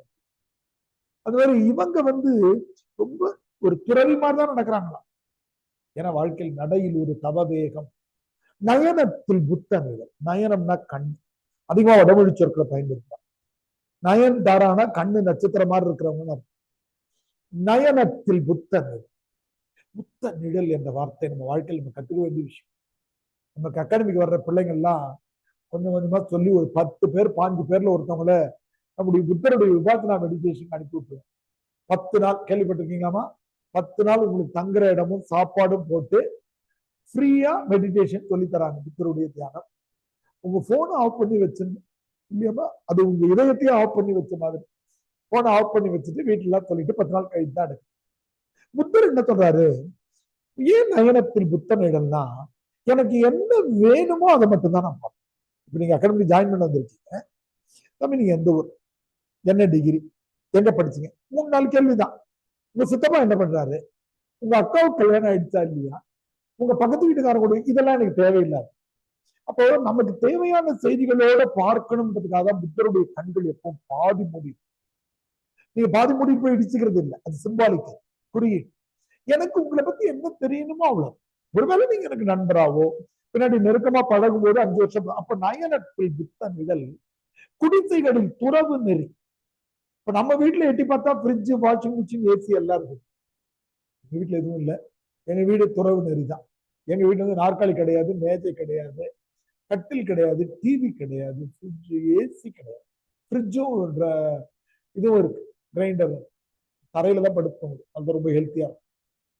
இந்த இவங்களுடைய வீடு எப்படி இருக்கிறதா, குடிசைகளில் துறவு நெறி, துறவி இருக்கிற மாதிரி இருக்கான். குலமெல்லாம் சோகது. இந்த தலைமுறையில மட்டும் இல்ல, பல தலைமுறைகளா சோகத்தை அனுபவிக்கிறோம். காட்டு மூலிகை போல் கண்டெடுக்க முடியாமல் ஓட்டை குடிசைக்குள் உயிர் வாழும் நடைபெறும். காட்டு மூலிகை என்னைக்காவது நம்ம கண்டெடுத்திருக்கிறோமா? இல்ல. அப்படி எங்களை யாரும் கண்டுக்க மாட்டேன்றான் பல ஊர்களுக்கு. அதனால பழியர் குலம், இதுல ஒரு சின்ன ஒப்பீட்டு செய்தியை நான் சொல்றேன். இந்த பழியர் என்ற செய்திய நாம அடுத்த டெஸ்ட் முத்துப்பட்டன் கதையில படிப்போம். முத்துப்பட்டன் கதையில வரக்கூடிய ஒப்பீட்டு கதைக்கு பேரு பழிச்சி அம்மன் கதை. இந்த பழியர் குலத்தை சேர்ந்த ஒரு பெண்ணை ஒரு இளைஞன் காதலிக்கிறது தான் பழிச்சி அம்மன் கதை. அது ஒப்பீடுன்னு போட்டுட்டு முத்துப்பட்டன் கதையினுடைய ஒப்பீட்டு கதை, முத்துப்பட்டன் கதையில வரக்கூடிய ஒப்பீட்டு கதை பழிச்சி அம்மன் கதை. அடுத்த கவிதைகள் வந்து இது ரெண்டும் ரொம்ப முக்கியம். யூபிஎஸ்சி 3-4 தடவை கேட்டிருக்காங்க. நான் கடைசியா ஒரு 340 இருந்து 350 வரையில யூபிஎஸ்சி ப்ரீவியஸ் இயர் கொஸ்டின்ஸ் நான் இது எக்ஸிபிட் பண்றேன்.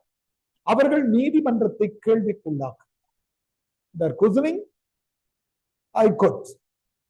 அவங்க அதையே கேள்வி ஏன், அதுக்கான விடை எங்க இருக்கு?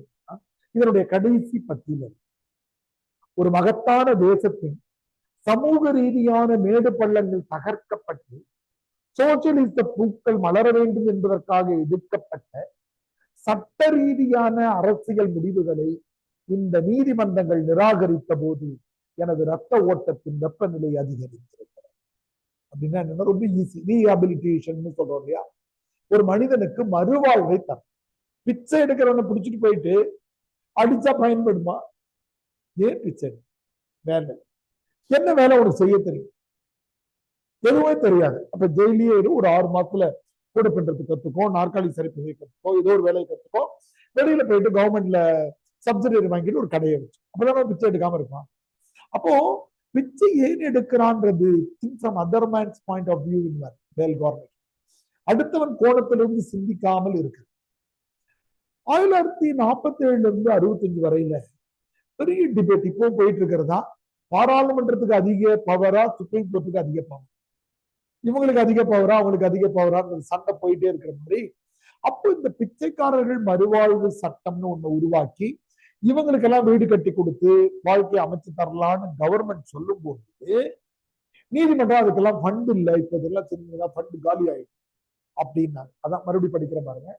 எடுக்கப்பட்ட சட்ட ரீதியான அரசியல் முடிவுகளை சட்டமன்றம் பாராளுமன்றம் குறிச்சு நீதிமன்றங்கள் நிராகரித்த போது ஹைகோர்ட், சுப்ரீம் கோர்ட் எனது ரத்த ஓட்டத்தின் வெப்பநிலை அதிகரிக்கிறது. அப்ப இதுக்கு மேல என்ன எழுதிக்கணும்னா, நீதிமன்றத்தை மறுவாழ்வு இருக்குல்ல, ரீஹாபிலிட்டேஷன், அதற்கு எதிராக இந்த நீதிமன்றம் நிற்கிறது. அதுதான் ஒரு கோபம் இல்லையா? இப்போ ஒரு காலத்துல போலீஸ் கவர்மெண்ட், காவல் அரசாங்கம், இப்ப இருக்கிறது வெல்ஃபேர் கவர்மெண்ட் இல்லையாமா? ஒரு காலகட்டத்துல மன்னர்கள் இருந்தது, 3 பேருக்கு நம்மளை பாதுகாத்தா எதிர்நாட்டு மன்னன்ட்ட இருந்து, விலங்குகள்கிட்ட இருந்து, உள்நாட்டு திருடர்கள், கொள்ளையர்கள், 3 பேர் இருந்து பாதுகாக்கிறது தான் கவர்மெண்ட் வேலை. எதுவும் கிடையாது. ஒரு ரோடு போட்டு தர்றது, கொலை வெட்டுறது இதெல்லாம் கிடையாது. அப்புறம் கொஞ்சம் கொஞ்சமா தான் வெல்ஃபேர் ஸ்டேட். அப்போ இன்னைக்கு வெல்ஃபேருக்கு வந்துட்டோம். சுவிட்சர்லாந்து போன்ற நாடுகள்ல நீங்க பேப்பர்ல படிச்சீங்கன்னாக்கா டைம் பேங்க்னு ஒண்ணு வச்சிருக்கான், கேள்விப்பட்டிருக்கீங்களாமா? டைம் பேங்க்னு வச்சிருக்கேன். அது என்னன்னாக்கா, நீங்க இளைஞர்களா இருக்கும்போது ஒரு 60 முதியவர் வந்து இன்னைக்கு எனக்கு 2 மணி நேரம் கடைக்கு போயிட்டு இதுல பொருள் எல்லாம் வாங்கிட்டு வந்து யாராவது ஒரு இளைஞர் எனக்கு உதவிக்கு வருவாங்கன்னா அப்படின்னாக்க நீங்க உடனே அந்த ஆப் வழியா அங்க போயிட்டு பாத்துக்கிட்டீங்கன்னா உங்களுடைய பேங்க்ல 2 மணி நேரம் சேரும். இப்படி நீங்க ஒரு 50 வயசுல இருக்கிறவங்களுக்குள்ள ஒரு 1000 மணி நேரத்தை சேர்த்துட்டீங்கன்னா உங்களுக்கு 60 வயது ஆன பிறகு உங்களுக்கு ப்ரையாரிட்டி தந்து ஆளுங்களா அனுப்புவாங்க. அப்படி ஒரு சிஸ்டத்துக்கு வந்துட்டான் சுவிட்சர்லாந்து. சுவிட்சர்லாந்து பார்த்து நம்ம ஏற்பட முடியாது. ஏமா? சுவிட்சர்லாந்தினுடைய மக்கள் தொகை எவ்வளவு? சுவிட்சர்லாந்தினுடைய மக்கள் தொகை எவ்வளவுன்னு தெரியுமா உங்களுக்கு? எடுத்து பாருங்க. சூப்பர். நம்ம கிளாஸ்ல அடிக்கடி நீங்க கூகுள் பாருங்கன்னு சொல்லிட்டு சுவிட்சர்லாந்துல மக்கள் தொகை என்னன்னு தெரிஞ்சுக்கிட்டு தான் நம்ம அதெல்லாம் வியப்படைஞ்சு பாராட்டும். சுவிட்சர்லாந்தினுடைய மக்கள் தொகை உங்களுக்கு ரொம்ப ஆச்சரியமா இருக்கும். நீங்க நினைக்கிற எந்த விடையுமே ஆப்ஷன் டி வரைக்குமே இருக்காது.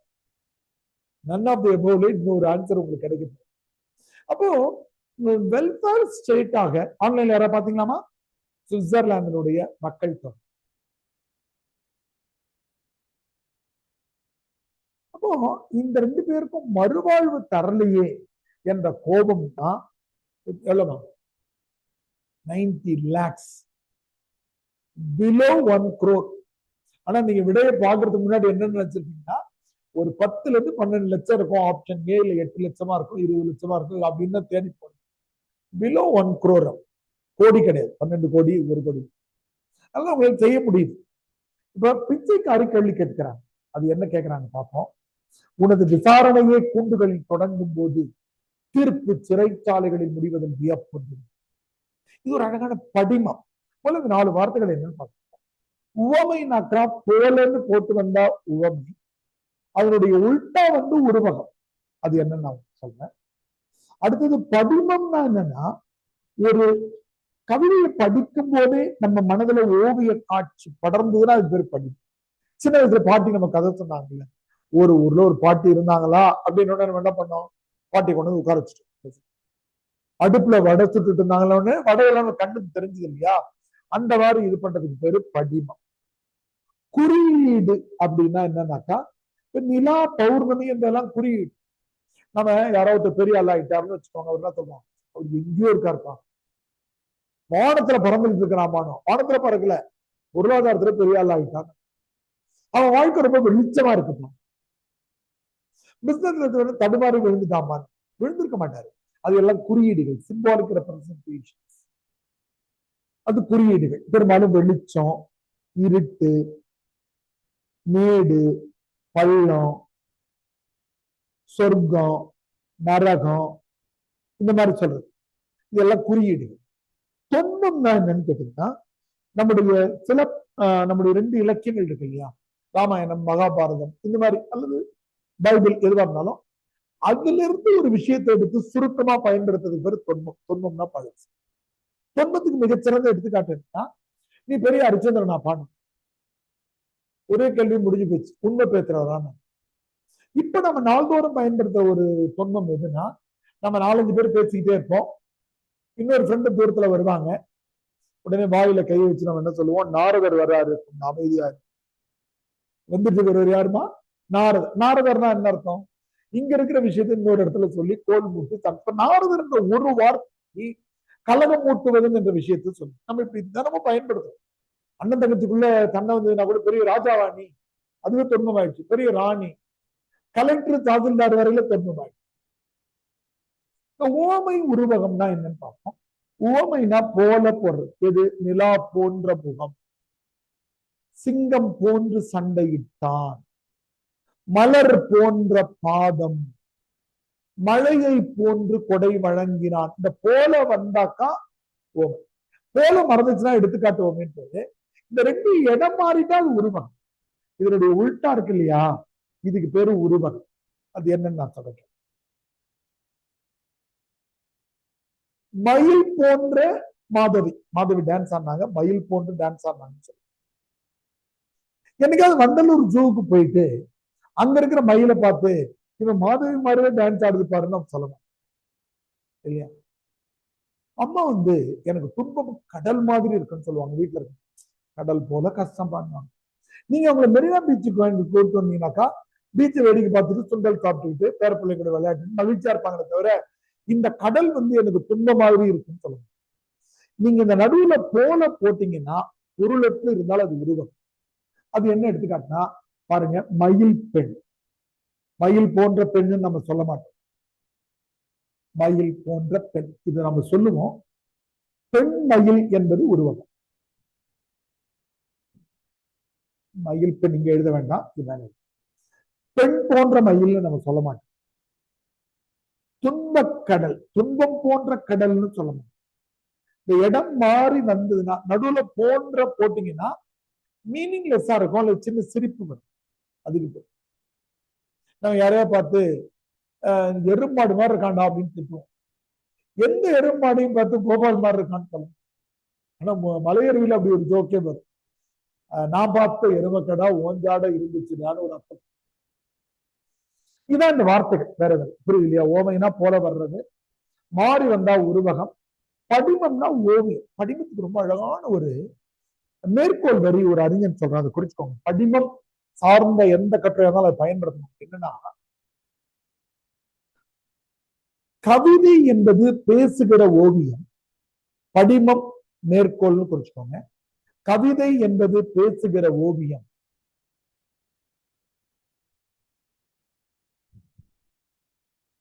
ஓவியம் செமிகோலன், ஓவியம் என்பது பேசாத கவிதை. பொன்னியின் செல்வனையோ சாண்டில்யனுடைய நாவல்களையோ படிச்சீங்கன்னா உங்களுக்குள்ள அப்படியே வந்தியத்தேவன் குதிரையில கிளம்புறது தெரியும், வீராணை ஏறி தெரியும், அதற்கரை தெரியும், மரத்துல கிளி சத்துறது கேட்கும், யாரோ ஒருத்தர் ரொம்ப எடுத்தாரு விடுறாரு தெரியும்.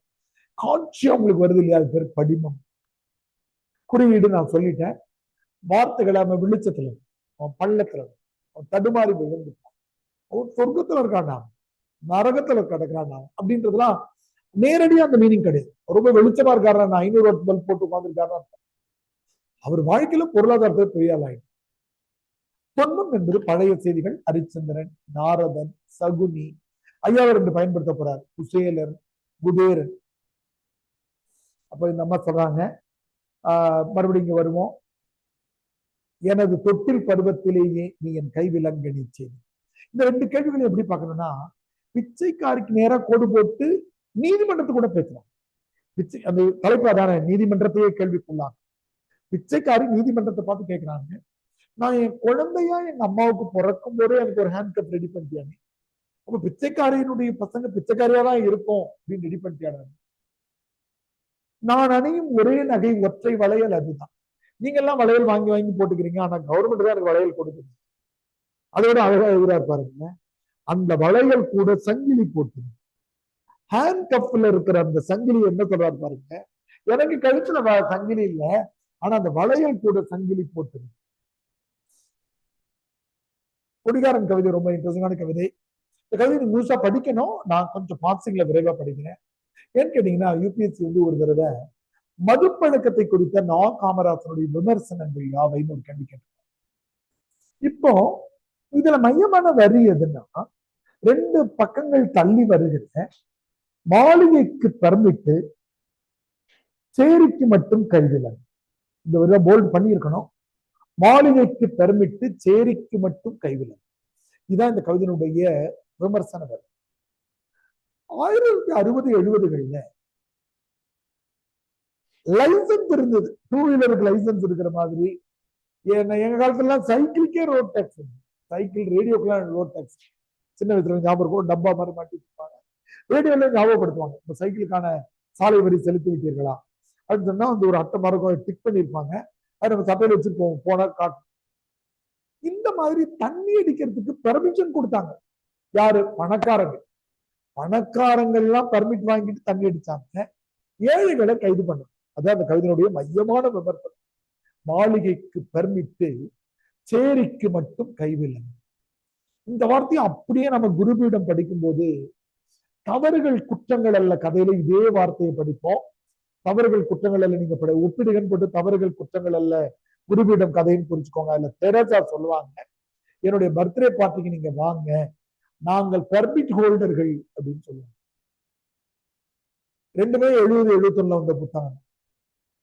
இப்போ இந்த புத்தகத்துல இந்த கவிதையில வைக்கப்படுற இன்னொரு விமர்சனம் காந்தியின் மீதான விமர்சனம். காந்தி மதுவிலக்குன்னே சொல்லிட்டு இருக்கிறாரு. ஆனா காந்தி மதுவிலக்குன்னு சொன்னார்னா, காந்தி சிலை இனிமே பாலைவனத்துல வச்சிருவோம், மனிதர்கள் இல்லாத இடத்துல.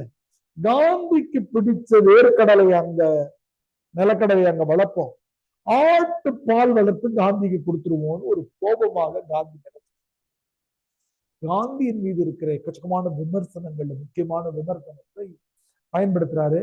பிரார்த்தனை மட்டும்தான் சேரியிலா, தூக்கம் பிர்லா மாளிகையில். சேரிக்கு பிரார்த்தனைக்கு வந்த காந்தியடிகள், அவருக்கான குடிசையை, எளிய இல்லத்தை உருவாக்கி தந்தவங்க யாருன்னா பிர்லாக்கு.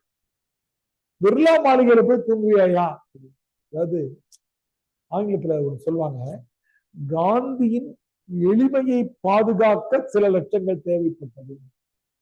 காந்தி அந்த வேட்டி தான் கட்டுவாரு, அந்த குறிப்பிட்ட செப்பல் தான் அணிவாரு, இந்த ராட்னர் தான் வச்சு இதை மெயின்டைன் பண்றதுக்கே சில லட்சம் தேவைப்பட்டுச்சுன்னு காந்தியை குறித்த விமர்சனங்கள், காந்தியை குறித்து எக்கச்சக்கமான விமர்சனங்கள் இருக்கு.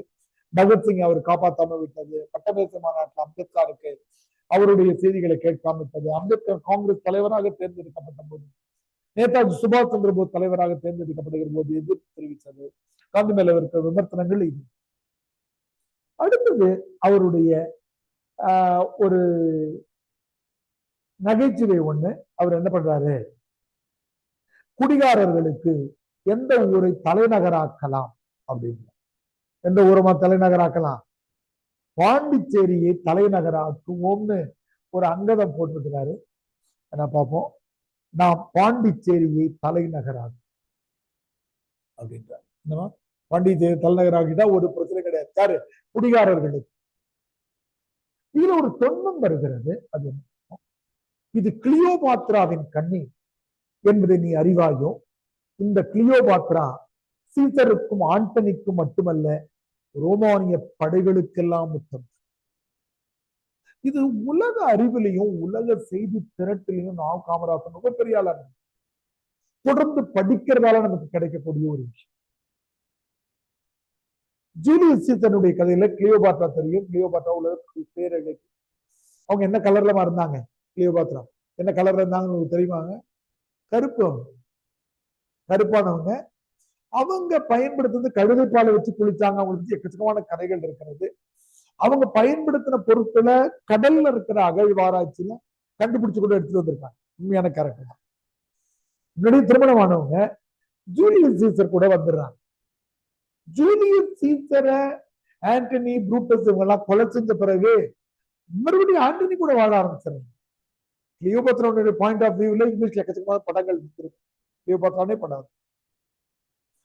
இவர் இதை சொல்றாரு, இந்த மதுக்கோப்பை என்கிற கிளியோபாத்ரா வரலாற்றுல சீசருக்கும் ஆண்டனிக்கும் தான் முத்தம் கொடுத்தாங்க. ஆனா எந்த காலத்துல இருக்கிற மதுக்கோப்பை ரோமானிய படைகளுக்கெல்லாம் முத்தம் தருபவை. ஏழை பணக்காரன் அரசெல்லாம் வேடிக்கை பார்க்காது, அது எல்லாருக்கும் பயன்படும் என்பதை ஒரு துன்பமாக கொண்டு குறியிட்டாங்க. இந்த கிளியோபாத்ராவின் கண்ணீர் என்பதை அறிவாயா? இந்த கிளியோபாத்ரா சீசருக்கும் ஆண்டனிக்கும் மட்டுமல்ல, ரோமானிய படைகளுக்கெல்லாம் முத்தம், ரோமானிய படைகளுக்கெல்லாம் முத்தம் தருபவள் சொல்ற இந்த இது குறித்த கவிதை இருக்கிறது. அதனால இதை நீங்க அவசியம் படிங்க. மது குறித்து சேரி கிராமமும் தபால்காரனின் மரணமும் பொதுவா ஒரு நல்ல விஷயம் என்ன சொல்லனா, இதை விளிம்பு நிலை மக்கள் கவிதைன்னு மற்ற அகாடமியில படிக்கிறவங்க கவனிக்காம கூட விட்டுருக்காங்க. ஆனால் விளிம்பு நிலை மக்களை பற்றி எனக்கு சேரி என்ற வார்த்தை வர்றதால மட்டுமல்ல, ஒரு தபால்காரன் தான் 1970களில் சேரியிலிருந்து யாருமே படிச்சில்லை. கல்வி உங்களுக்கு தெரியும், இந்தியா விடுதலை அடைகிற போது 18ல இருந்து 27% பேர் எழுத படிக்க தெரிந்தவர்கள் லிஸ்ட். அப்படின்னா அவங்க பேரை மட்டும் எழுதுவாங்க, சிலர் பேப்பர் படிக்கிறது. அப்ப 1960-70களில் இந்த சேரி மக்களுக்கான கடிதத்தை படித்து காட்ட வேண்டிய வேலையே தபால்காரன் தான். அந்த கடிதத்துல மகிழ்ச்சியான செய்தி இருந்தாலும் சோகமான செய்தி இருந்தா அதிர்ச்சி தாங்குற மாதிரி மெதுவா சொல்லணும், அவங்க சொல்ல லெட்டர் எழுதணும். இது எல்லாத்தையும் கம்யூனிகேஷன் பண்ணிட்டு இருந்த ஒரு தபால்காரன் இறந்துட்டான். இதுக்கு யாரும் கவிதை எழுத மாட்டாங்க. ஆனா நான் காமராசன் அதை கவனிக்கிறேன். ஒரு சேரி கிராமத்துக்கு போகிற தபால்காரன் இறந்துட்டா என்ன எப்படி எழுதுறாங்க? ஊர்கோடி சாவடியில் ஒளி விளக்கு எரிந்தாலும் விழி விளக்கு எரியலையே வியாசர் கதை. வியாசர் கதை முடியலையேன்னு சொல்றாரு. ஏன் யாராவது சொல்ல முடியும்? வியாசர் வியாசர் யாருமா? மகாபாரதத்தை வடமொழியில எழுதினவருக்கு, இங்க எழுதினவரு வில்லிபுத்தூர். வியாசருக்கு எழுத படிக்க தெரியாது. பிள்ளையார் தான் உட்கார்ந்து எழுதினார். அவரோட தங்கத்தையே உடைச்சு எழுதினார்னு சொல்லுவாங்க இல்லையா? அக்பர் உங்களுக்கு தெரியும், எழுத படிக்க தெரியாத மன்னர், மிகப்பெரிய ஆட்சி செஞ்சவர் மகா அக்பர். அந்த மாதிரி வியாசர் கதை முடியலையே என்பது எழுத படிக்க தெரியல அப்படின்றதுக்கான ஒரு செய்தி. கடுதாசி கொடுத்தவக கைவீசி போனதென்ன, காலன் யமராஜன் கைநாட்டு பேர்வழி. இது இன்னைக்கு பாரத ராஜா இறந்த வரையில இது நம்ம இரங்கல் கவிதையில இந்த தாக்கம் இருந்துகிட்டே இருக்கும். சிவாஜி கணேசன் இறந்துட்டாருனாக்கா என்ன சொல்லுவாங்க? யமன் சிவாஜி நடிப்பை பார்க்கறதுக்காக கூப்பிட்டாரு.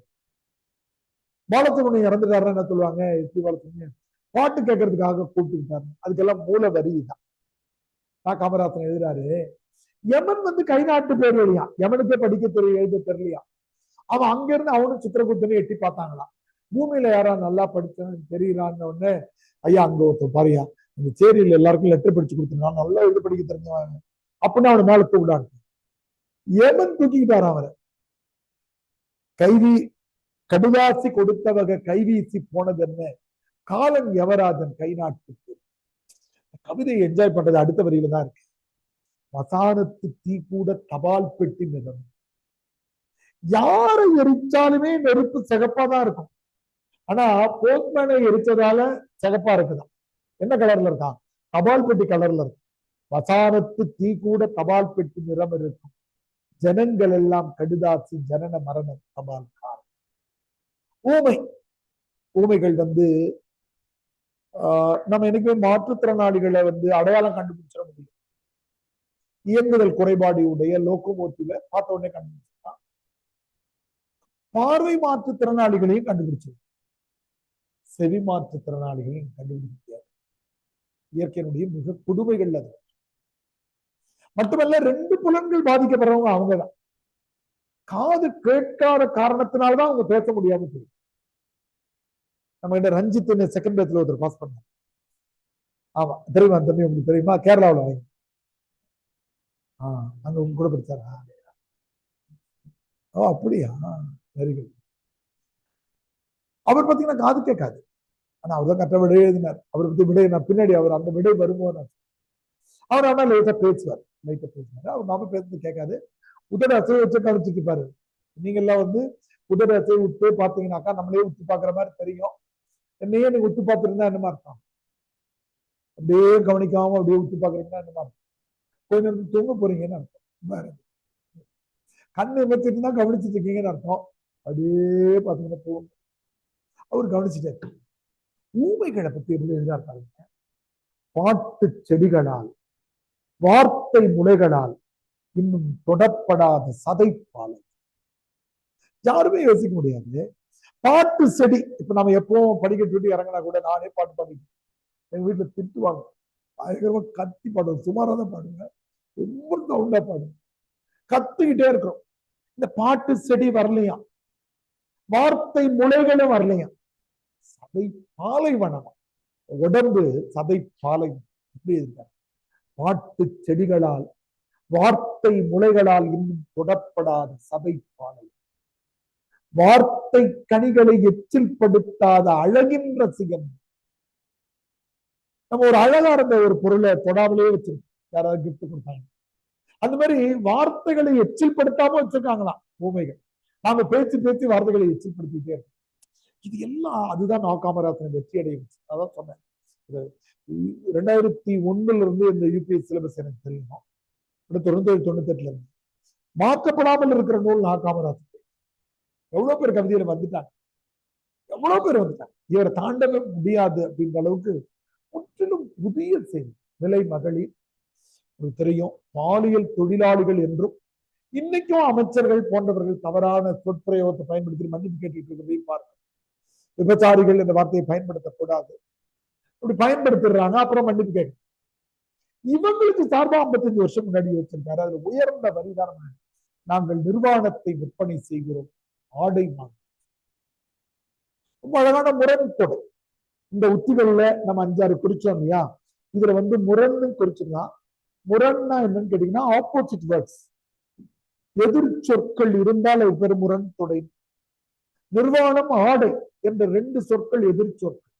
நாங்கள் நிர்வாணத்தை விற்பனை செய்கிறோம், எங்கள் பாலியல் தொழிலுக்கு பிறகு எங்களுக்கு கிடைக்கிற காசை வச்சுதானே நாங்க ட்ரெஸ்ஸே வாங்கணும். என் ட்ரெஸ் ஏன் இங்க கிழிஞ்சிருக்குன்னு கேட்கற இல்ல, நாங்கள் நிர்வாணத்தை விற்பனை செய்கிறோம், ஆடை. கடைசி அந்த முடிவு எடுத்து பாருங்க. உணவு கொழுப்பில் பசி கொண்டவர்களுக்கு பசிக்கிறக்கத்தில் உணவாகிறோம். அப்படின்னா என்னன்னா, எங்ககிட்ட பாலியல் தேவைக்காக வருகிற ஆண்கள் சாப்பிட்டு வந்துடுறான். உணவு கொழுப்பில் உடல் பசி கொண்டவர்களுக்கு பசிக்கிறக்கத்தில் உணவாகிறோம். பட்டினியோட எங்களுடைய பாலியல் தேவையை பயன்படுத்திக்கிறாங்க. அதுல கிடைக்கிற காத்தை வச்சுதான் நாங்க சாப்பிடவே வேண்டியது. ரொம்ப அழகான மீண்டும் முரண் தொடை பசி உணவு கொழுப்பு என்ற வார்த்தை. உணவு கொழுப்பில் பசி கொண்டவர்களுக்கு பசிக்கிற கத்தில் உணவாகிறோம். நாங்களே உணவாகும். எங்கள் சாம்ராஜ்யத்தில் சூரியன் உதிப்பதும் இல்லை அஸ்தமிப்பதும் இல்லை. இது வெள்ளைக்காரர்கள் அகங்காரமா சொன்ன வார்த்தை. அமெரிக்காவிலிருந்து ஆஸ்திரேலியா வரைக்கும் கைப்பற்றி வச்சிருந்த போது எங்கள் சாம்ராஜ்யம் சூரியன் உதிக்கிறது, எப்பவுமே சூரியன் ஏதாவது ஒரு நாட்டில் இருந்துகிட்டே இருக்கு. அந்த அகங்காரமான வார்த்தையை அதையே அவலச்சுவைக்கு பயன்படுத்தும். ஏன்னாக்கா இந்த பாலியல் தொழிலாளிகள் பகல் நேரத்திலையும் பயன்படுத்தப்படுகிறார்கள் என்பதை சொல்வதற்காக எங்கள் சாம்ராஜ்யத்தில் சூரியன் உதிப்பதும் இல்லை அர்த்தமிப்பதும். எங்களுக்கு இரவு பகல் எதுவும் தெரியவில்லை. எந்த நேரமும் நாங்கள் சுரண்டப்படுகிறோம். அடித்தர மக்களுடைய கடைசி கவிதைக்கு வருவோம். உருவக கவிதைகள் மற்ற கவிதைகள் நாளைக்கு நாம் இதுல படிக்கலாம். பார்ப்போம் நேரத்தை. கருப்பு மலர். கருப்பு மலர்கள் கதையை எப்படி புரிஞ்சுக்கலாம்? ரெண்டு விதத்துல புரிஞ்சுக்கலாம். அது என்னன்னா, இது ஒரு சிறுகதை. ஒரு சிறுகதை. என்ன சிறுகதைனா, நான் காமராசனே பார்ட்டிசிபெண்டா உட்கார்ந்து இருக்கிறாங்க. அந்த நேரத்துல தெருவுல வெளிநாட்டு பயணி ஒருத்தவன், சின்ன பையன், 8-10 வயசு பையன் கருப்பு மலர் வாங்கலையா கருப்பு மலர் வாங்கலையான்னு வித்துட்டு போறான். எல்லாரும் வாங்குறாங்க. வாங்கி இந்தியர்கள் எல்லாரும் அவங்களுடைய தோட்டத்துல தூக்குறாங்க. எல்லாரும் கூந்தல்ல வச்சுக்கிறாங்க. அப்படின்னா என்னன்னா, இந்தியாவில் கருப்பின மக்களுக்கான போராட்டத்திற்கு கருத்தியல் ஆதரவு இருந்ததுன்னு அர்த்தம். கருப்பு மலர்னு ஒண்ணும் கிடையாது. கருப்பு மலர்களை இந்தியாவில் எல்லாரும் தலையில வச்சிருந்தாங்க. எல்லாரும் பேசிக்கிறாங்க. இருட்டினுடைய ஆத்மாவாய் எரிகருவின் சொப்பனமாய் இதழ்கருத்த புன்னகையாய் இருக்கும் ஒரு கருப்பு. எல்லாரும் சொல்லிட்டாங்க. இப்படியே போயிட்டே இருக்கு. திடீர்னு பார்த்தா அந்த விதை வித்துக்கிட்டு இருந்த ஆள் இறந்துட்டான். அது யாரை குறிக்குதுன்னா, அப்ரஹாம் லிங்கனை குறிக்கிறது. 4/4/1968 லிங்கன் இறக்குறார். லிங்கன் சுடப்படுறாரு. அது காப்பியில் இருக்குமான்னு தெரியல, நீங்க எழுதிக்கோங்க. மார்ட்டின் லூதர் கிங் மன்னிக்கணும், மார்ட்டின் லூதர் கிங், அப்ரஹாம் லிங்கன்ல Martin Luther King. Martin Luther King 4/4/8 அப்படின்னு ஞாபகம் சொன்னாங்க. 4/4/1968 சுடப்படுறாரு. இது இந்த கதையில குறியீடா வருது. அந்த யாத்ரீகன் வெண்ணிலவுக்கு போயிட்டான். இப்ப கருப்பு மலர்களை விற்கிறதுக்கு யாருமே இல்லை. கருப்பு மலர்கள் எங்க தோட்டத்தெல்லாம் உதிர ஆரம்பிச்சிருச்சு. நானும் பாக்குறேன், யாராவது கருப்பு மலர் விற்காலும். மறுபடியும் பௌர்ணமி வருது, ஆனா கருப்பு மலர்கள் யாரும் விற்கல. இன்னொரு பௌர்ணமி வருது, யாரும் விற்கல. கடைசியா என்னுடைய தலைமீதில் நிறைய நூல்கள் வந்ததுக்கு அப்புறம் மறுபடியும் விற்கிற குரல் கேட்குது. அது நெல்சன் மண்டேல். 1965 1990 வரையில தனிமை சிறையில் இருக்கிற அவருடைய விடுதலைக்காக உலகம் குரல் கொடுக்க, அப்படி ஒரு சின்ன கதை மாதிரி இதை எழுதியிருக்காங்க. அந்த கதை சிறுகதை என்ற ஓட்டத்துல படிச்சோம்னா இது புரிஞ்சு. ஒரு யாத்ரீகன் வந்தான். யாத்ரீகன்னா வெளிநாட்டு பயணின்னு அர்த்தம். நம்ம யுவான் சுவாங் மெகஸ்டன் இஸ்லாம் படிக்கிறோம்ல, அவன் என்ன பண்றான்? என்ன அது? யாத்ரீகன் கைத்தலத்தில் ஏந்தி விலை கூறுகிறான். யாத்ரீகன் கைத்தலத்தில் ஏந்தி விலை கூறுகிறான். இருட்டினுடைய ஆத்மாவா, எரிகருவின் சொப்பனமா, இதழ்கருத்த புன்னகையா? என்ன அது? உங்க ஒரு பாட்டு கேள்வி கேட்டார்ல, கேள்வி கேட்டு பதில் சொன்ன உத்தி இதைதான் நீங்க கவனிக்கணும். மறுபடியும் சொன்னார், ஆமாப்பா, கருப்பு மலர் இருட்டினுடைய ஆத்மாவாய் எரிகரியின் சொப்பனமாய் இதழ்கருத்த புன்னகையாய் இருக்கும் ஒரு கருப்பு மலர். எல்லாத்தையும் சொல்லிட்டான். என்ன பண்ணிட்டான்? உங்களது பூந்தோட்ட உள்ளில் மணமண்ணில் தூவுங்க. எழுத்து பிழைன்னு நினைக்க கூடாது. உள்ளில் என்பதுல மனம் வந்துருது. மணமண்ணில் என்பது நறுமணம் வீசுகிற உங்களது தோட்டத்துல தூவுங்க. ராத்திரில தான் பூக்கும். இதை பூர்ணமையில் சூடாது. பூர்ணமினா பௌர்ணமி.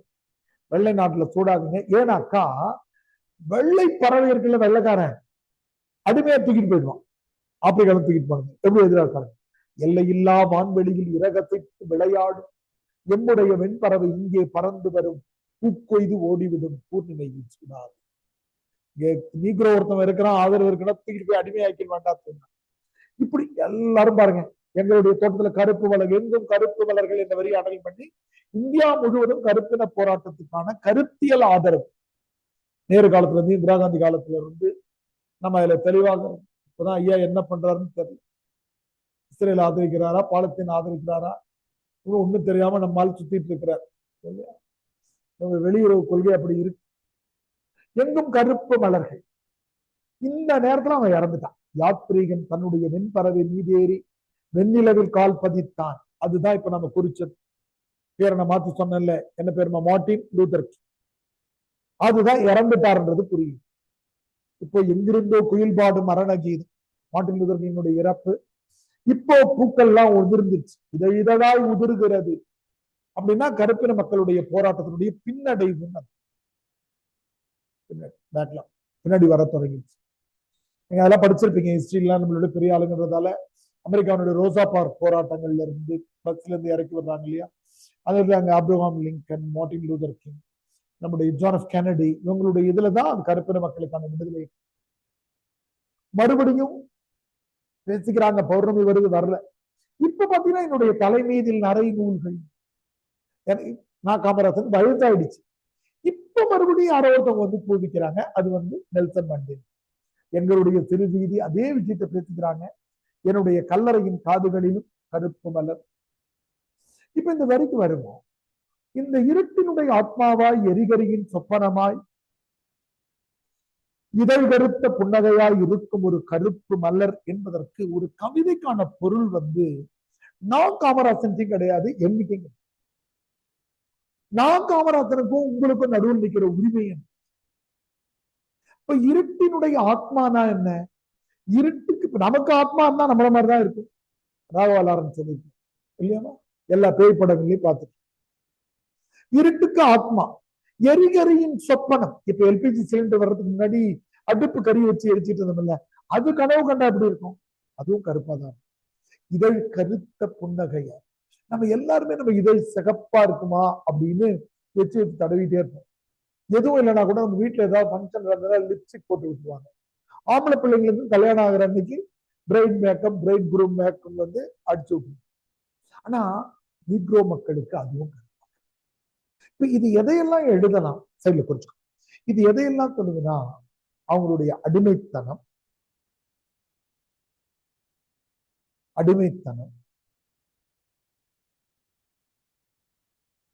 விடுதலை இன்மை,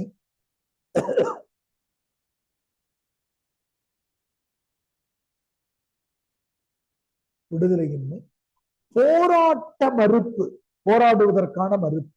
அவங்க ஒண்ணு சேர்ந்து கூட போராட முடியாது. எதிர்கால நம்பிக்கை இன்மை. எப்படா நமக்கு நமக்குனாக்கா நான் எங்க பிள்ளைங்க சம்பாரிச்சா கடன்லாம் அடைஞ்சு அப்படின்னு அம்மா சொல்ல. ஆனா கருப்பின மக்கள் எப்போ இது எல்லாம் எந்த கருத்து சுதந்திரமே அவங்களுக்கு எல்லாம் போராட முடியாது, யூனியன் வைக்க முடியாது. இவ்வளவு விஷயங்களை அந்த வார்த்தைகள் புரிகிறது. நீங்க வந்து நம்ம பின்னாடி நாவல்கள்ல ஒரு நாவல் படிக்க சொல்லுவோம்.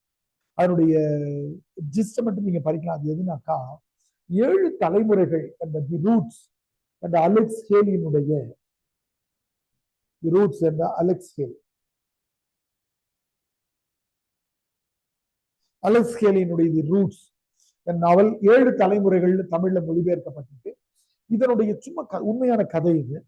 இதனுடைய 7 தலைமுறைக்கு முன்னாடி குண்டா என்கிற தனது தாத்தாவுக்கு அப்பா ஆப்பிரிக்காவில இருந்து கடத்தி வரப்பட்டு அமெரிக்காவுக்கு வந்து இங்கிலாந்துல வந்து வாழும்போது தன்னுடைய வீட்டில் இருக்கிற இந்த நாட்டுப்புற சொற்களை வச்சு அலெக்ஸ் ஹேலி உருவாக்கின உண்மையான கதை. கதை வந்தபோது அமெரிக்காவில வெள்ளைக்காரர்கள் கருப்பிற மக்கள் கால்களில் விழுந்து மன்னிப்பு கேட்டுட்டு இருந்தாங்க. அப்படி பவர்ஃபுல்லான ஒரு அந்த மாதிரி விஷயங்களை உள்வாங்க இந்த கேள்விக்கு நீங்க விடைகள் அடுத்ததாக இயற்கை உருவக கவிதைகள். இயற்கையை வந்து மனித வாழ்க்கை கூட கருத்தம்மா பார்த்தீங்கன்னா, எனக்கு கருத்தம்மா ஒரு முறை என்ன பண்ணிட்டாங்க, கைம்பெண் நிலையை குறித்து கருப்பு மலர்கள் என்ன சொல்லுங்க. கைம்பெண் எங்கேயுமே இல்லை. எங்க இருக்குன்னா இங்க இருக்கு. எங்கன்னா நம்ம படத்துல போட்டோம்னு சொன்னோம்ல, செம்மீன் என்கிற திரைப்படம் தகழி சிவசங்கரன் பிள்ளை எழுதின நாவலை படமாக்குறாங்க. அதுல வந்து பரிக்குட்டி கருத்தம்மா 2 பேர் காதலிக்கிறாங்க. இதுல முஸ்லிம் இனத்தை சேர்ந்தவர் பரிக்குட்டின்றதால அவங்க வீட்டுல கட்டி தராம விட்டு வேற ஒருத்தர் கட்டி தந்துடுறாங்க. அப்புறம் ஒரு கடல்ல போகும்போது இறக்குறாரு. இவங்க 2 பேரும் பேசிட்டு இருக்கிறாங்க. அதனால மறுபடியும் இறந்துடுற மாதிரி அந்த படம் ரொம்ப ஆர்ட் மூவியா தான் இருக்கும். ஆனா இன்னைக்கும் திரைப்படத்துல உதவி இயக்குனர்களா வர்றவங்க அந்த படத்தை பார்த்து. நான் காமராசனுடைய சிறப்பு என்னன்னா, தமிழ் திரையுலகத்துல இவர் உயரத்துல இருந்த போது பாலச்சந்தரும் ஸ்ரீதரும் ஏசி திருலோகச்சந்தர் போன்றவர்கள் பெரிய ஆளுகளா இருந்தாங்க. அவங்களுடைய படத்தை பத்தி எழுதினா அவருக்கு ஒரு பாட்டு எழுத வாய்ப்பு கிடைச்சது.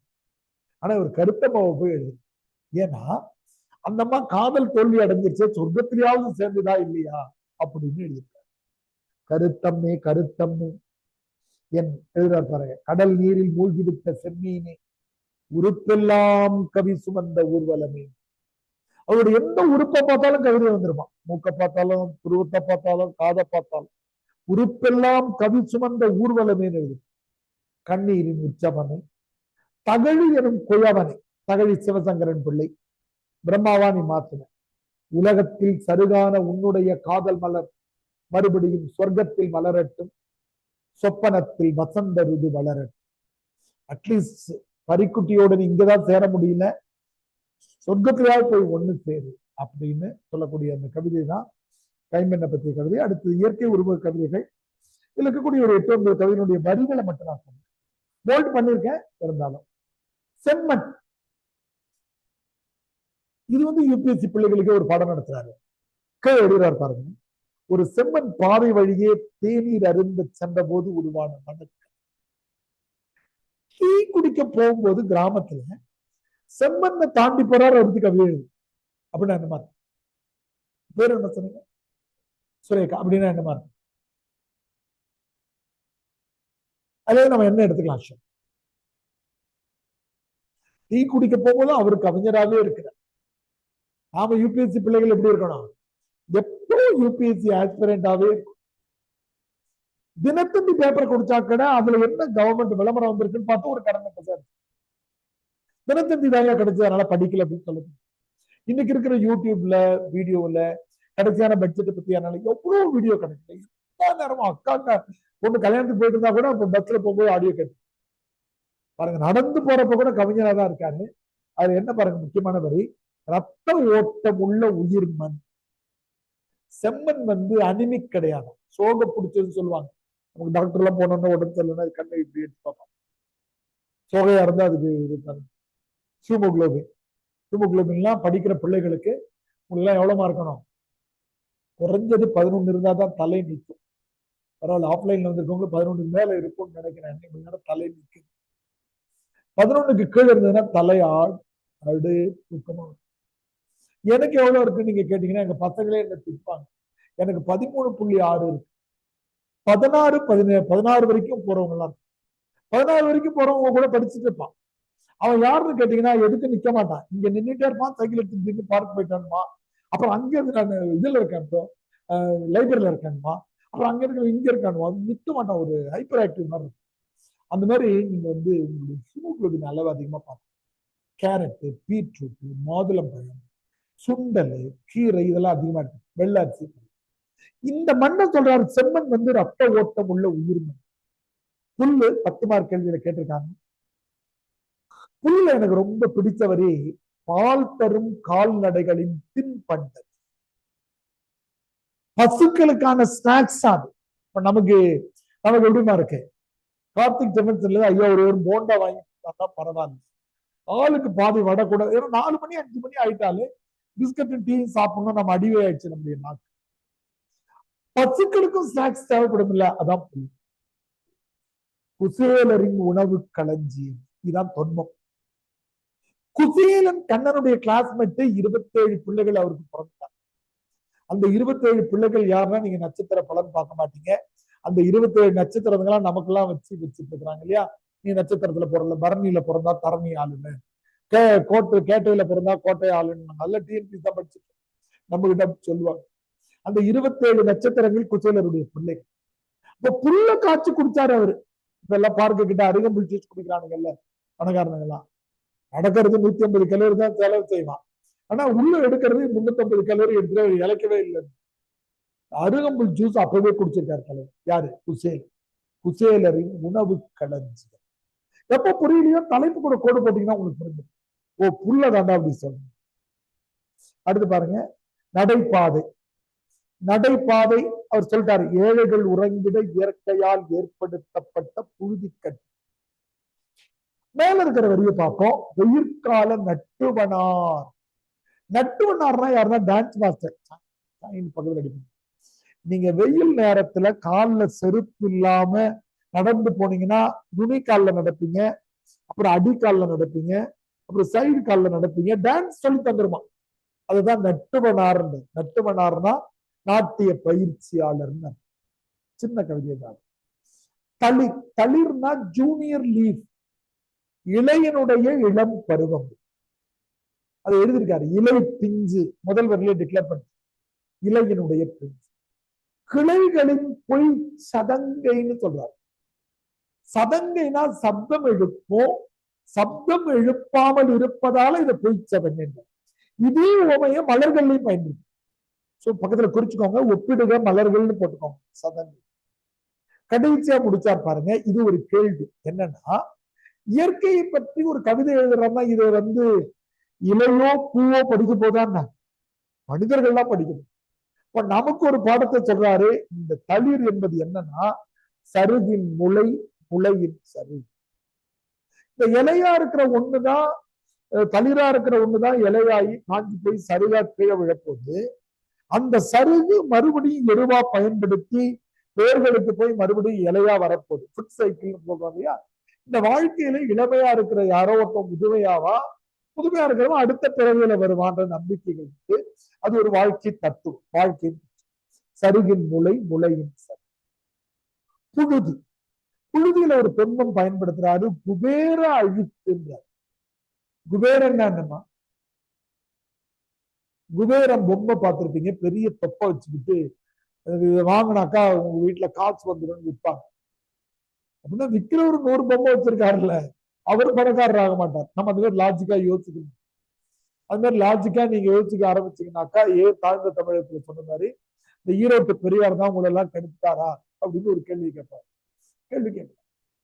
அச்சய திருதைக்கு நகை வாங்கினா பணக்காரங்களாவான்னு சொல்லுமா. ஆனா நகை கடைக்காரன் நகை வித்துட்டு இருப்பான். நாம யாரும் அவங்ககிட்ட போயிட்டு ஏப்பா அச்சய திருத்துக்கு நகை விற்கிறேன்னு ஏழை ஆயிட மாட்டியான்னு. இந்த குபேரன் என்பவர் யாருன்னா, வெங்கடாஜபதி கல்யாணத்துக்கே கடன் கொடுத்தவரான்.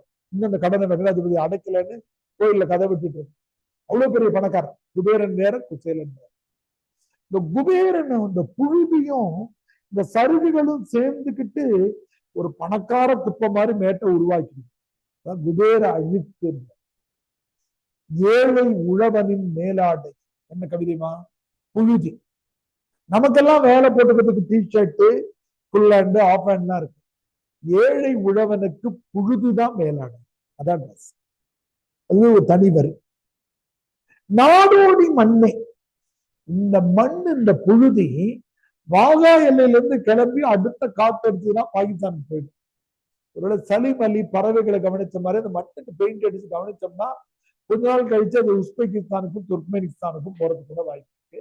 அதுதான் அவர் எழுதுறாரு, நாடோடி மண்ணு. அடுத்து வானவில். இந்த படிம கவிதைகள்லயே மிக சிறந்த படிமம் இது. யோசிக்கவே முடியாத வரிகளை எழுதியிருக்கார். இந்த பொல்லாத வானம் மழையையும் தூறிக்கொண்டு துணிகளையும் உலர்த்துகிறது. அம்மா மழை பெஞ்சதுன்னா நம்ம கேட்கிற முதல் வேலை மொட்டை மாடியில காயிற துணியெல்லாம் எடுத்துட்டு வாங்குவாங்க. நம்முடைய அடுத்த பதில் என்னமா, வீட்டுல அவன் மட்டும் என்ன பண்றான் இல்லையாமா, தம்பியோ அண்ணனோ இருந்தாங்கன்னா அவனும் மீதி எடுக்கணும் இல்லை. நான் காமராஜர் எப்படி யோசிக்கிறார் பாருங்க. இந்த வெயில் மழை ரெண்டு இருக்கும் போதுதான் லைட் ரிஃப்ளெக்ஷன் ரிஃப்ராக்ஷன்ல தான் வானவில் வருகிறது. விஜயா அது துணியா, அதே நேரத்துல மழையும் பெய்யுதான். திமிர் பிடிச்ச வானம்டாது. இதுவே மழை பெய்ய வைக்குது, இதுவே துணியை காய வைக்குது அப்படின்ற இந்த பொல்லாத வானம் மழையையும் தூறிக்கொண்டு துணிகளையும் புலர்த்து. வெயில் மழையின் இரட்டை தாக்குதலில் இந்த முக்காடு யாருக்காக? பெண் பிள்ளைகள் 2 வீலர் ஓட்டும் போது நம்ம பார்த்திருப்போம். அப்படி எடுத்து மூஞ்சி அப்படி மூடி, இதுக்கு நேரா இப்படி கட்டி, இதுக்கு நேரா இப்படி கட்டி, கைக்கெல்லாம் போட்டுட்டு அப்படி போயிட்டே இருப்பாங்க. நம்ம பசங்க என்ன பண்ணுவாங்க, இது வேற யாரோ புது பொண்ணு போல உத்து பார்த்துக்கிட்டே வருவான். அந்த பொண்ணு கிளாஸ் பண்ண உடனே கேட்கும், ஏன்னா என்ன உத்து பார்த்துக்கிட்டே? அப்படின்னு முக்காடு போட்டிருக்குதான். எது முக்காடு? வானவில் என்ற முக்காடு வானவில் போட்டிருக்குதான். டிஎன்பிஎஸ்சி ஆப்ஷன் மாதிரி கேட்கிறார் காமராஜ். ஏன்பா வெயிலுக்காக போட்டிருக்கியா இல்ல மழைக்காக போட்டிருக்கியா? நீங்கள் அங்க என்ன சொல்லுங்க? ஃபார் போத் இல்லைன்னா நன் ஆஃப் தி அபவ் அப்படின்னு 4 ஆப்ஷன்.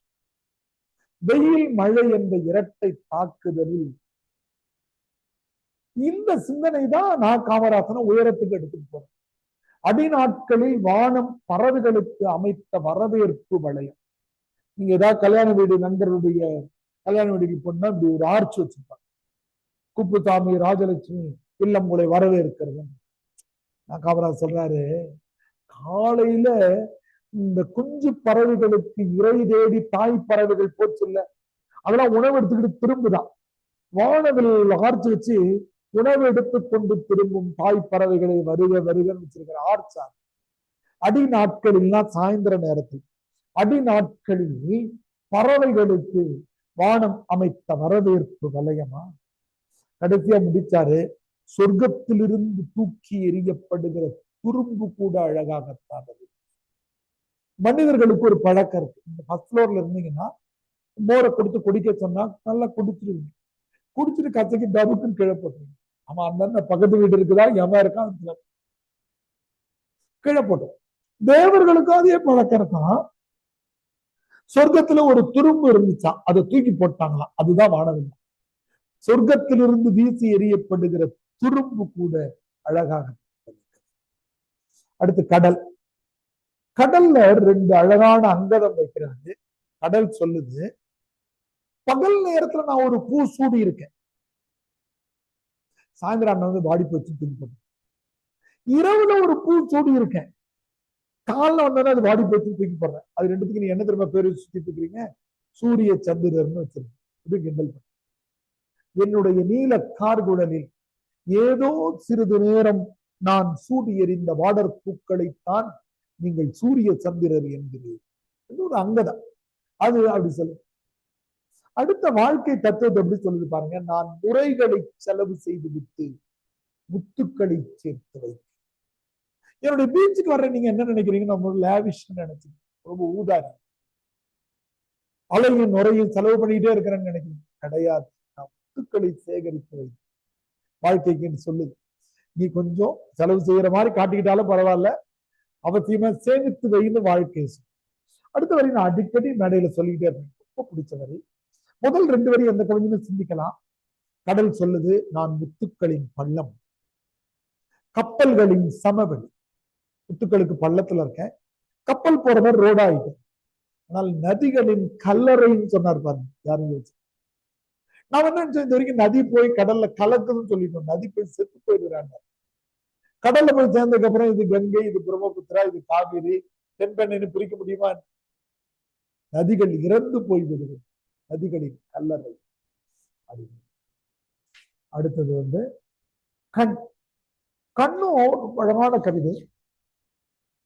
புருவ கொடி அருகே பொன் இமையின் உள்ளே உருவாகி சுழலும் உள்ளத்தின் முத்திரை. புருவ கொடியா இமைக்கு உள்ள இருக்குதான் கண்ணு. கண்ணு எதனுடைய முத்திரையா? உள்ளத்தின் முத்திரையா. இப்ப உங்க கண்ணை பார்த்தாலே தெரியும். நல்ல வேலை நீங்க எல்லாம் நல்ல பேட்ச்ல சேர்ந்துருக்கீங்க. 5 மணிக்கு எனக்கு ரெகுலர் கிளாஸ், இல்லைன்னா நீங்க 6:15 முடிஞ்சிருக்கும் உங்களுக்கு. என்ன அப்ப உங்க கண்ணை பார்த்தா தெரியும் எப்படி இருக்கும். நம்ம அடுத்த முறை ஆன்லைன்ல வந்துடலாம் ப்ரோ, ஒத்து வராது. உங்க கண்ணு என் மேல நீங்க வெறுப்பா இருக்கீங்களா, கோபமா இருக்கீங்களா, களைப்பா இருக்கீங்களா, சோகமா இருக்கீங்களா, எல்லாத்தையும் உங்க கண் வெளிப்படும். அதான் உருவாகி சுழலும் உள்ளத்தின் முத்திரைகள். உள்ளத்தில் அகத்தின் அழகு முகத்தில் தெரியும் சொல்லுவாங்க. ஆனால் அகத்தின் அழகு கண்ணுல தான் தெரியும். அதே வார்த்தைய இன்னொரு வார்த்தையில சொல்றாரு பாருங்க, மனநாட்டின் தூதுவர்கள். அதெல்லாம் யாருமே யோசிக்க மாட்டோம். மனநாட்டினுடைய அம்பாசடர்ஸ் யாரு? கண்கள் 2. மனநாட்டின் தூதுவர். காற்றால் அணைகின்ற கை விளக்கு பல உண்டு. காத்து அடிச்சதுனாதான் விளக்குகள்லாம் அணையும். காத்து இல்லாம அணைகிற விளக்குடா அந்த கண்ணு. எப்ப மூச்சு காற்று நிற்கிறதோ அப்ப அந்த விளக்கம் அணையும். காற்றால் அணைகின்ற கை விளக்கு பல உண்டு, இவையோ மூச்சு காற்றின்றி அணைக்கின்ற கண் விளக்கு. வானம் பாடிக்கும் வான வில்லுக்கும் வித்தியாசம் தெரிஞ்சுக்கணும். எப்பாவது கேள்வியை படிச்சோன்னே அவசரமா எழுத ஆரம்பிச்சிடக்கூடாது. வானம்பாடி பறவை. ஆனா வானவில்லை இங்க குறிப்பிடுறது. வானம்பாடி பறவை என்ன கிளைம் பண்ணுது பாருங்க. ஒரு வாழ்க்கை தத்துவத்தை சொல்லுது. நான் நட்சத்திரங்களை பார்த்து விட்டு புழுக்களை சாப்பிடுவேன். எனக்கு கனவு வேறாக இருக்கிறது. எனக்கு கனவுல வர்றது ஆடி கார் தான் வருது. ஆனா நம்ம ஓட்டுறதுக்கு சைக்கிள் தான் நமக்கு தெரியும். எனக்கு கனவு வேற. அந்த ஹோட்டல போய் சாப்பிடணும்னு நினைக்கிறேன். ஆனா கையேந்தி பவன்ல ஒரு ஆணியன் ஊத்தப்ப சாப்பிட்டாலே பெரிய விஷயமா இருக்கு நம்ம வாழ்க்கை. அப்போ வானம்பாடி நட்சத்திரங்களை பார்த்துதான் ஆனா யதார்த்தத்துக்கு என்னதாமா பண்ண வேண்டியிருக்குது? புழுக்களிச்சா. நான் ஆகாய நீச்சலின் ஆசான்னு சொல்லுவேன். ரைட் சகோதரர்கள் விமானத்தை கண்டுபிடிப்பதற்கான கோச் யார்ப்பா? நான் தான் கோச். நான் தான் சொல்லிக் கொடுத்தேன். அடுத்து இந்த வரி ரொம்ப அருமையான வரி. பூமி குழந்தை புவியீர்ப்பு கயிற்றில் ஈர்க்கும் பட்டம். இது பூமி, இது கிராவிடேஷன் போர்ஸ், புவியீர்ப்பு. இது வானம்பாடி. இது என்னன்னு சொல்றாரு? மூணுத்தையும் ஓமைக்கிறாரு. பூமி குழந்தையா, இந்த புவியீர்ப்பு கயிறா, இந்த வானம்பாடி பட்டமா. பூமி குழந்தை புவியீர்ப்பு கயிற்றில் இழுக்கும் பட்டம். 5 வார்த்தைகள் இருக்கு. வானம்பாடி என்ற வார்த்தை மட்டும் அங்க இல்லை. ஏன்னா தலைப்பு அது. பூமி குழந்தை புவியீர்ப்பு கயிற்றில் இழுக்கும் பட்டம். மலர்கள். மலர்கள் கவிதை ரொம்ப அழகான கவிதை. மலர்கள் பேசினால் எப்படி இருக்கு? நம்ம அர்ஜுன் ரஞ்சிதா நடிச்சு ஒரு பாட்டு பார்த்துப்போம். மலரே மௌனமா அப்படின்னு ஒரு பாட்டு நம்ம கேட்டோம். மலர்கள் பேசுமா அப்படின்னு எழுதி. மலர்கள் பேசினால் எப்படி இருக்கு? ஐயா கேட்கிறாரு. ஒரு பாடும் ரோஜா.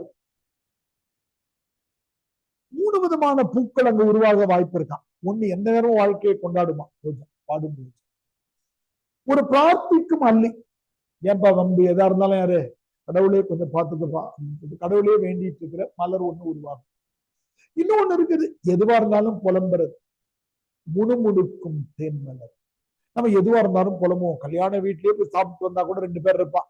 அவ்வளவு சாப்பாடு இருந்தாலும் ரசத்துல கொஞ்சம் உப்பு இல்லை அப்படின்னு.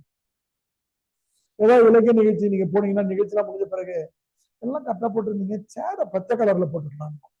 சம்பந்தமே இல்லாம ஏதாவது எதுவா இருந்தாலும் சிலர் புலம்புவோம். புலம்பாட்டி சித்தர்கள் நான் சொல்லுவேன்.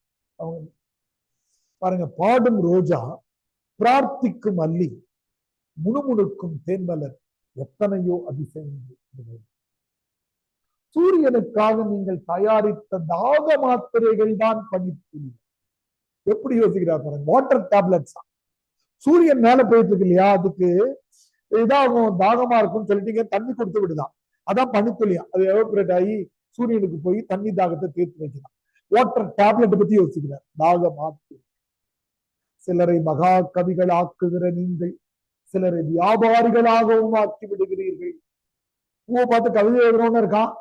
ஒரு வியாபாரி, கோயம்பேடு வியாபாரி கொடுத்தா சரிண்ணா, ரைட், ஓகே, ஒரு கிலோ நான் 300 ரூபாய்க்கு எடுத்துக்கிறேன் அப்படின்னு. அவருக்கு அது இதுதான். அதனால அழகா எழுதியிருக்கிறாரு. அடுத்த கவிதைக்கு வருவோம். இந்த 2 மட்டுமே வச்சு நமக்கு எல்லா கேள்விகளுமே விடை எழுத முடியும். இந்த 2 மட்டுமே, இந்த 2 பகுதிகள் படிச்சிருக்கோம் இல்லையா, இதை வச்சு நாம இது வரைக்கும் யூபிஎஸ்சி கேட்டிருக்கிற எல்லா கேள்விகளுக்கும் விடை எழுத முடியுன்றதை பார்த்துட்டு நிறைவு பண்ணிக்கலாம். நாளைக்கு காலைல 9:55 உங்களுக்கு கொஸ்டின் பேப்பர் போடுவோம். நீங்க 10ல இருந்து 11:48 இங்க உட்கார்ந்து எழுதலாம். அது ரொம்ப நல்ல முறை. இல்ல வீட்டுல எழுதினாலும் எழுதி அனுப்பலாம். அது ஒரு ஆப்ஷனுக்காக நம்ம தரோம். ஆனா நீங்க இங்கேயும் உட்கார்ந்து எழுதுனீங்கன்னா உடனடியா என்கிட்ட திருத்திக்கிட்டு நீங்க அதை இம்ப்ரூவ் பண்ணிட்டு போக முடியும். 1.25 மணி நேரத்துல எழுத முடியலன்னாக்கா நீங்க கொஞ்ச நேரம் கூடுதலாக எழுதலாம். அது ஒன்றும். கருப்பு மலர்களுடைய 2025 கொஸ்டின் எதுன்றத பாருங்க. சொல்றா தயிர் சாதம் சாப்பிட்டு மறுபடியும் 5 to வந்துரு வர்றதுன்னா உடனே 5. அது வேண்டாம், அது வேண்டாம். சரி 7 மணிக்கு வந்து வீட்லயே 2025 என்ன கேள்வி கேட்டிருக்காங்கன்றது மட்டும் யாராவது பாருங்க. 2024 கொஸ்டின்ல இருந்து நம்ம கிட்ட இருக்கு. ரிவர்ஸ்ல பார்ப்போம். பாருங்க, எல்லாமே நம்ம படிச்ச கேள்விகளாக.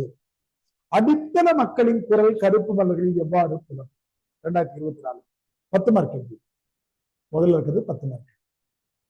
பாருங்க, காமராஜன் கருப்பு மலர்களில் சமூக பிரஜைனா விழிப்புணர்வு. நம்ம ஏதோ ஒரு கவிதையை படிச்சுட்டு அப்படியே காதல் கவிதை, கல்யாண கவிதையும் படிச்சு போயிடலாம். ஆனா நம்ம படித்த பிறகு திருநங்கைகள் நாம அன்பு செலுத்த வேண்டியிருக்கு, மரியாதை செய்ய வேண்டியது. பாலியல் தொழில் கோணத்திலிருந்து செய்திகளை நம்ம பார்க்கணும். நீக்ரோக்கள் போன்ற மக்களுக்கு நம்ம ஆதரவாக நிற்கணும். மாற்றுத்திறனாளிகள், ஊமைகள், பேச முடியாதவங்களுக்கு நம்ம குரலற்றவர்களின் குரலா இருக்கணும். அப்படிங்கிற விழிப்புணர்வு. அதே கேள்விதான், கொஞ்சம் விடைகளுடைய வாக்கியங்களை மட்டும் மாற்றி அமைச்சிருந்தோம். அடுத்து பாருங்க, காமராஜர் புதுக்கவிதையில் செய்த மாற்றங்கள் என்ன? இப்ப நம்ம படிச்சிருக்கிற தொன்மம், படிமம் இதெல்லாம் எழுந்து போக இதே எழுதலாம். எது? அதுவரையில அடித்தட்டு மக்களை கவனிக்காத இலக்கிய உலகத்தை கவனிக்க வச்ச பெருமை. அதுவரையில இயற்கையை வேறு விதமா பார்த்துட்டு இருந்த போது புகுதியை பத்தி எழுதணும்.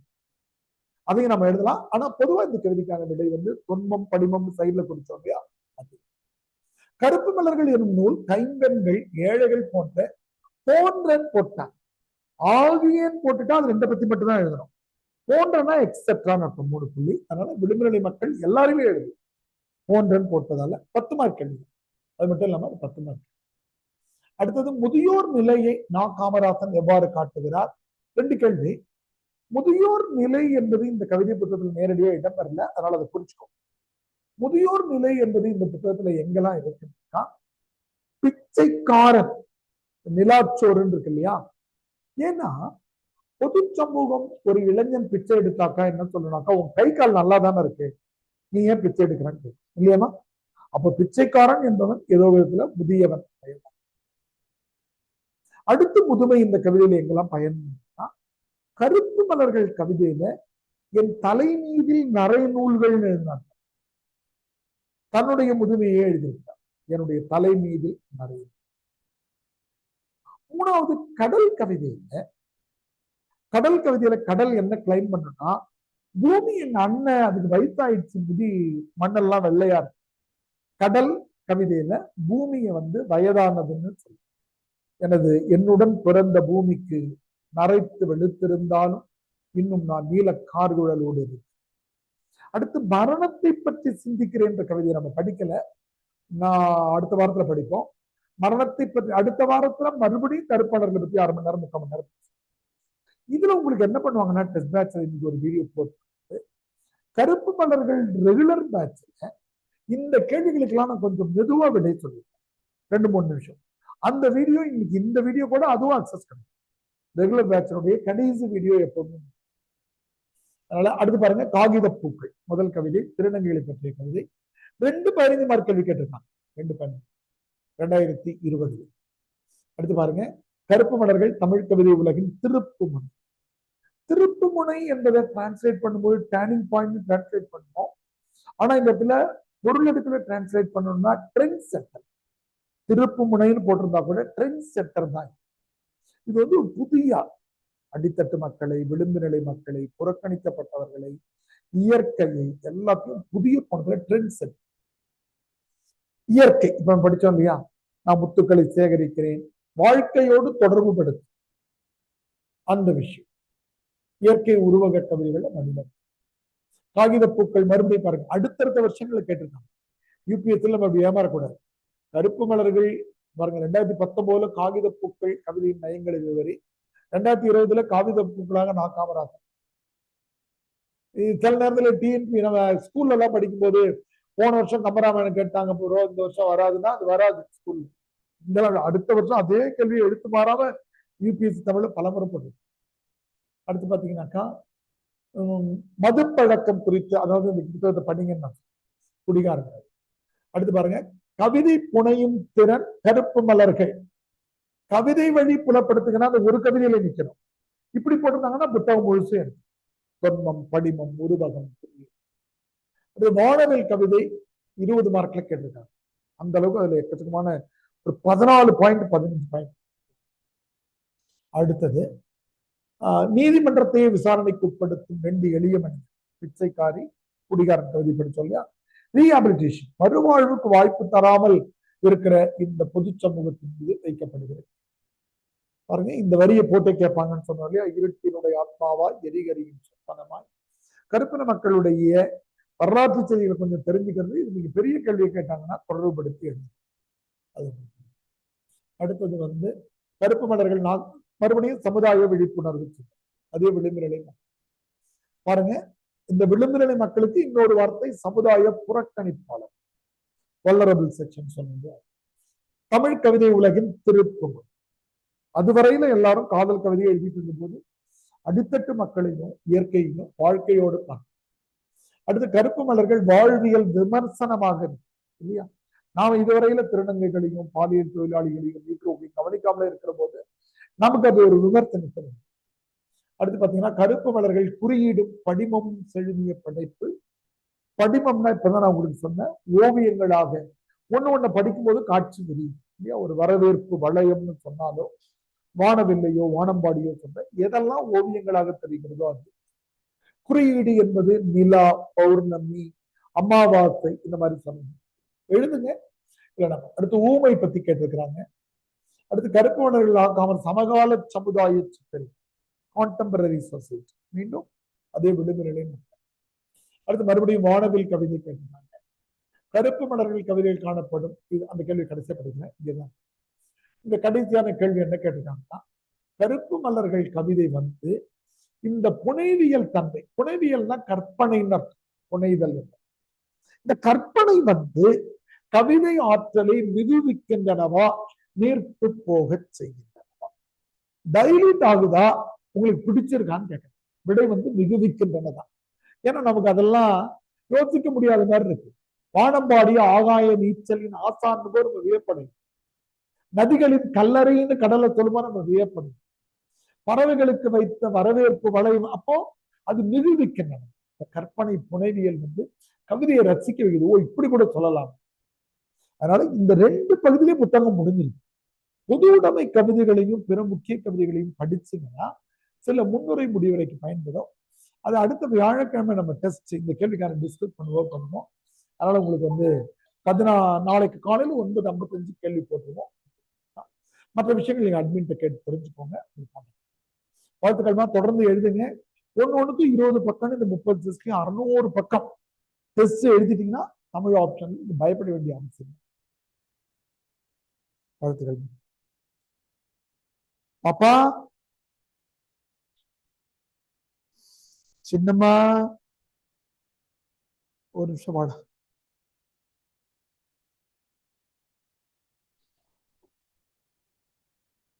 இந்த கிளாஸ் க்ளோஸ் பண்ணிட்டு தம்பி வாங்க. ஏன் வெளில உட்காந்துருக்கீங்க? இவங்களும் வந்திருக்காங்களா? சரி, பரவாயில்ல.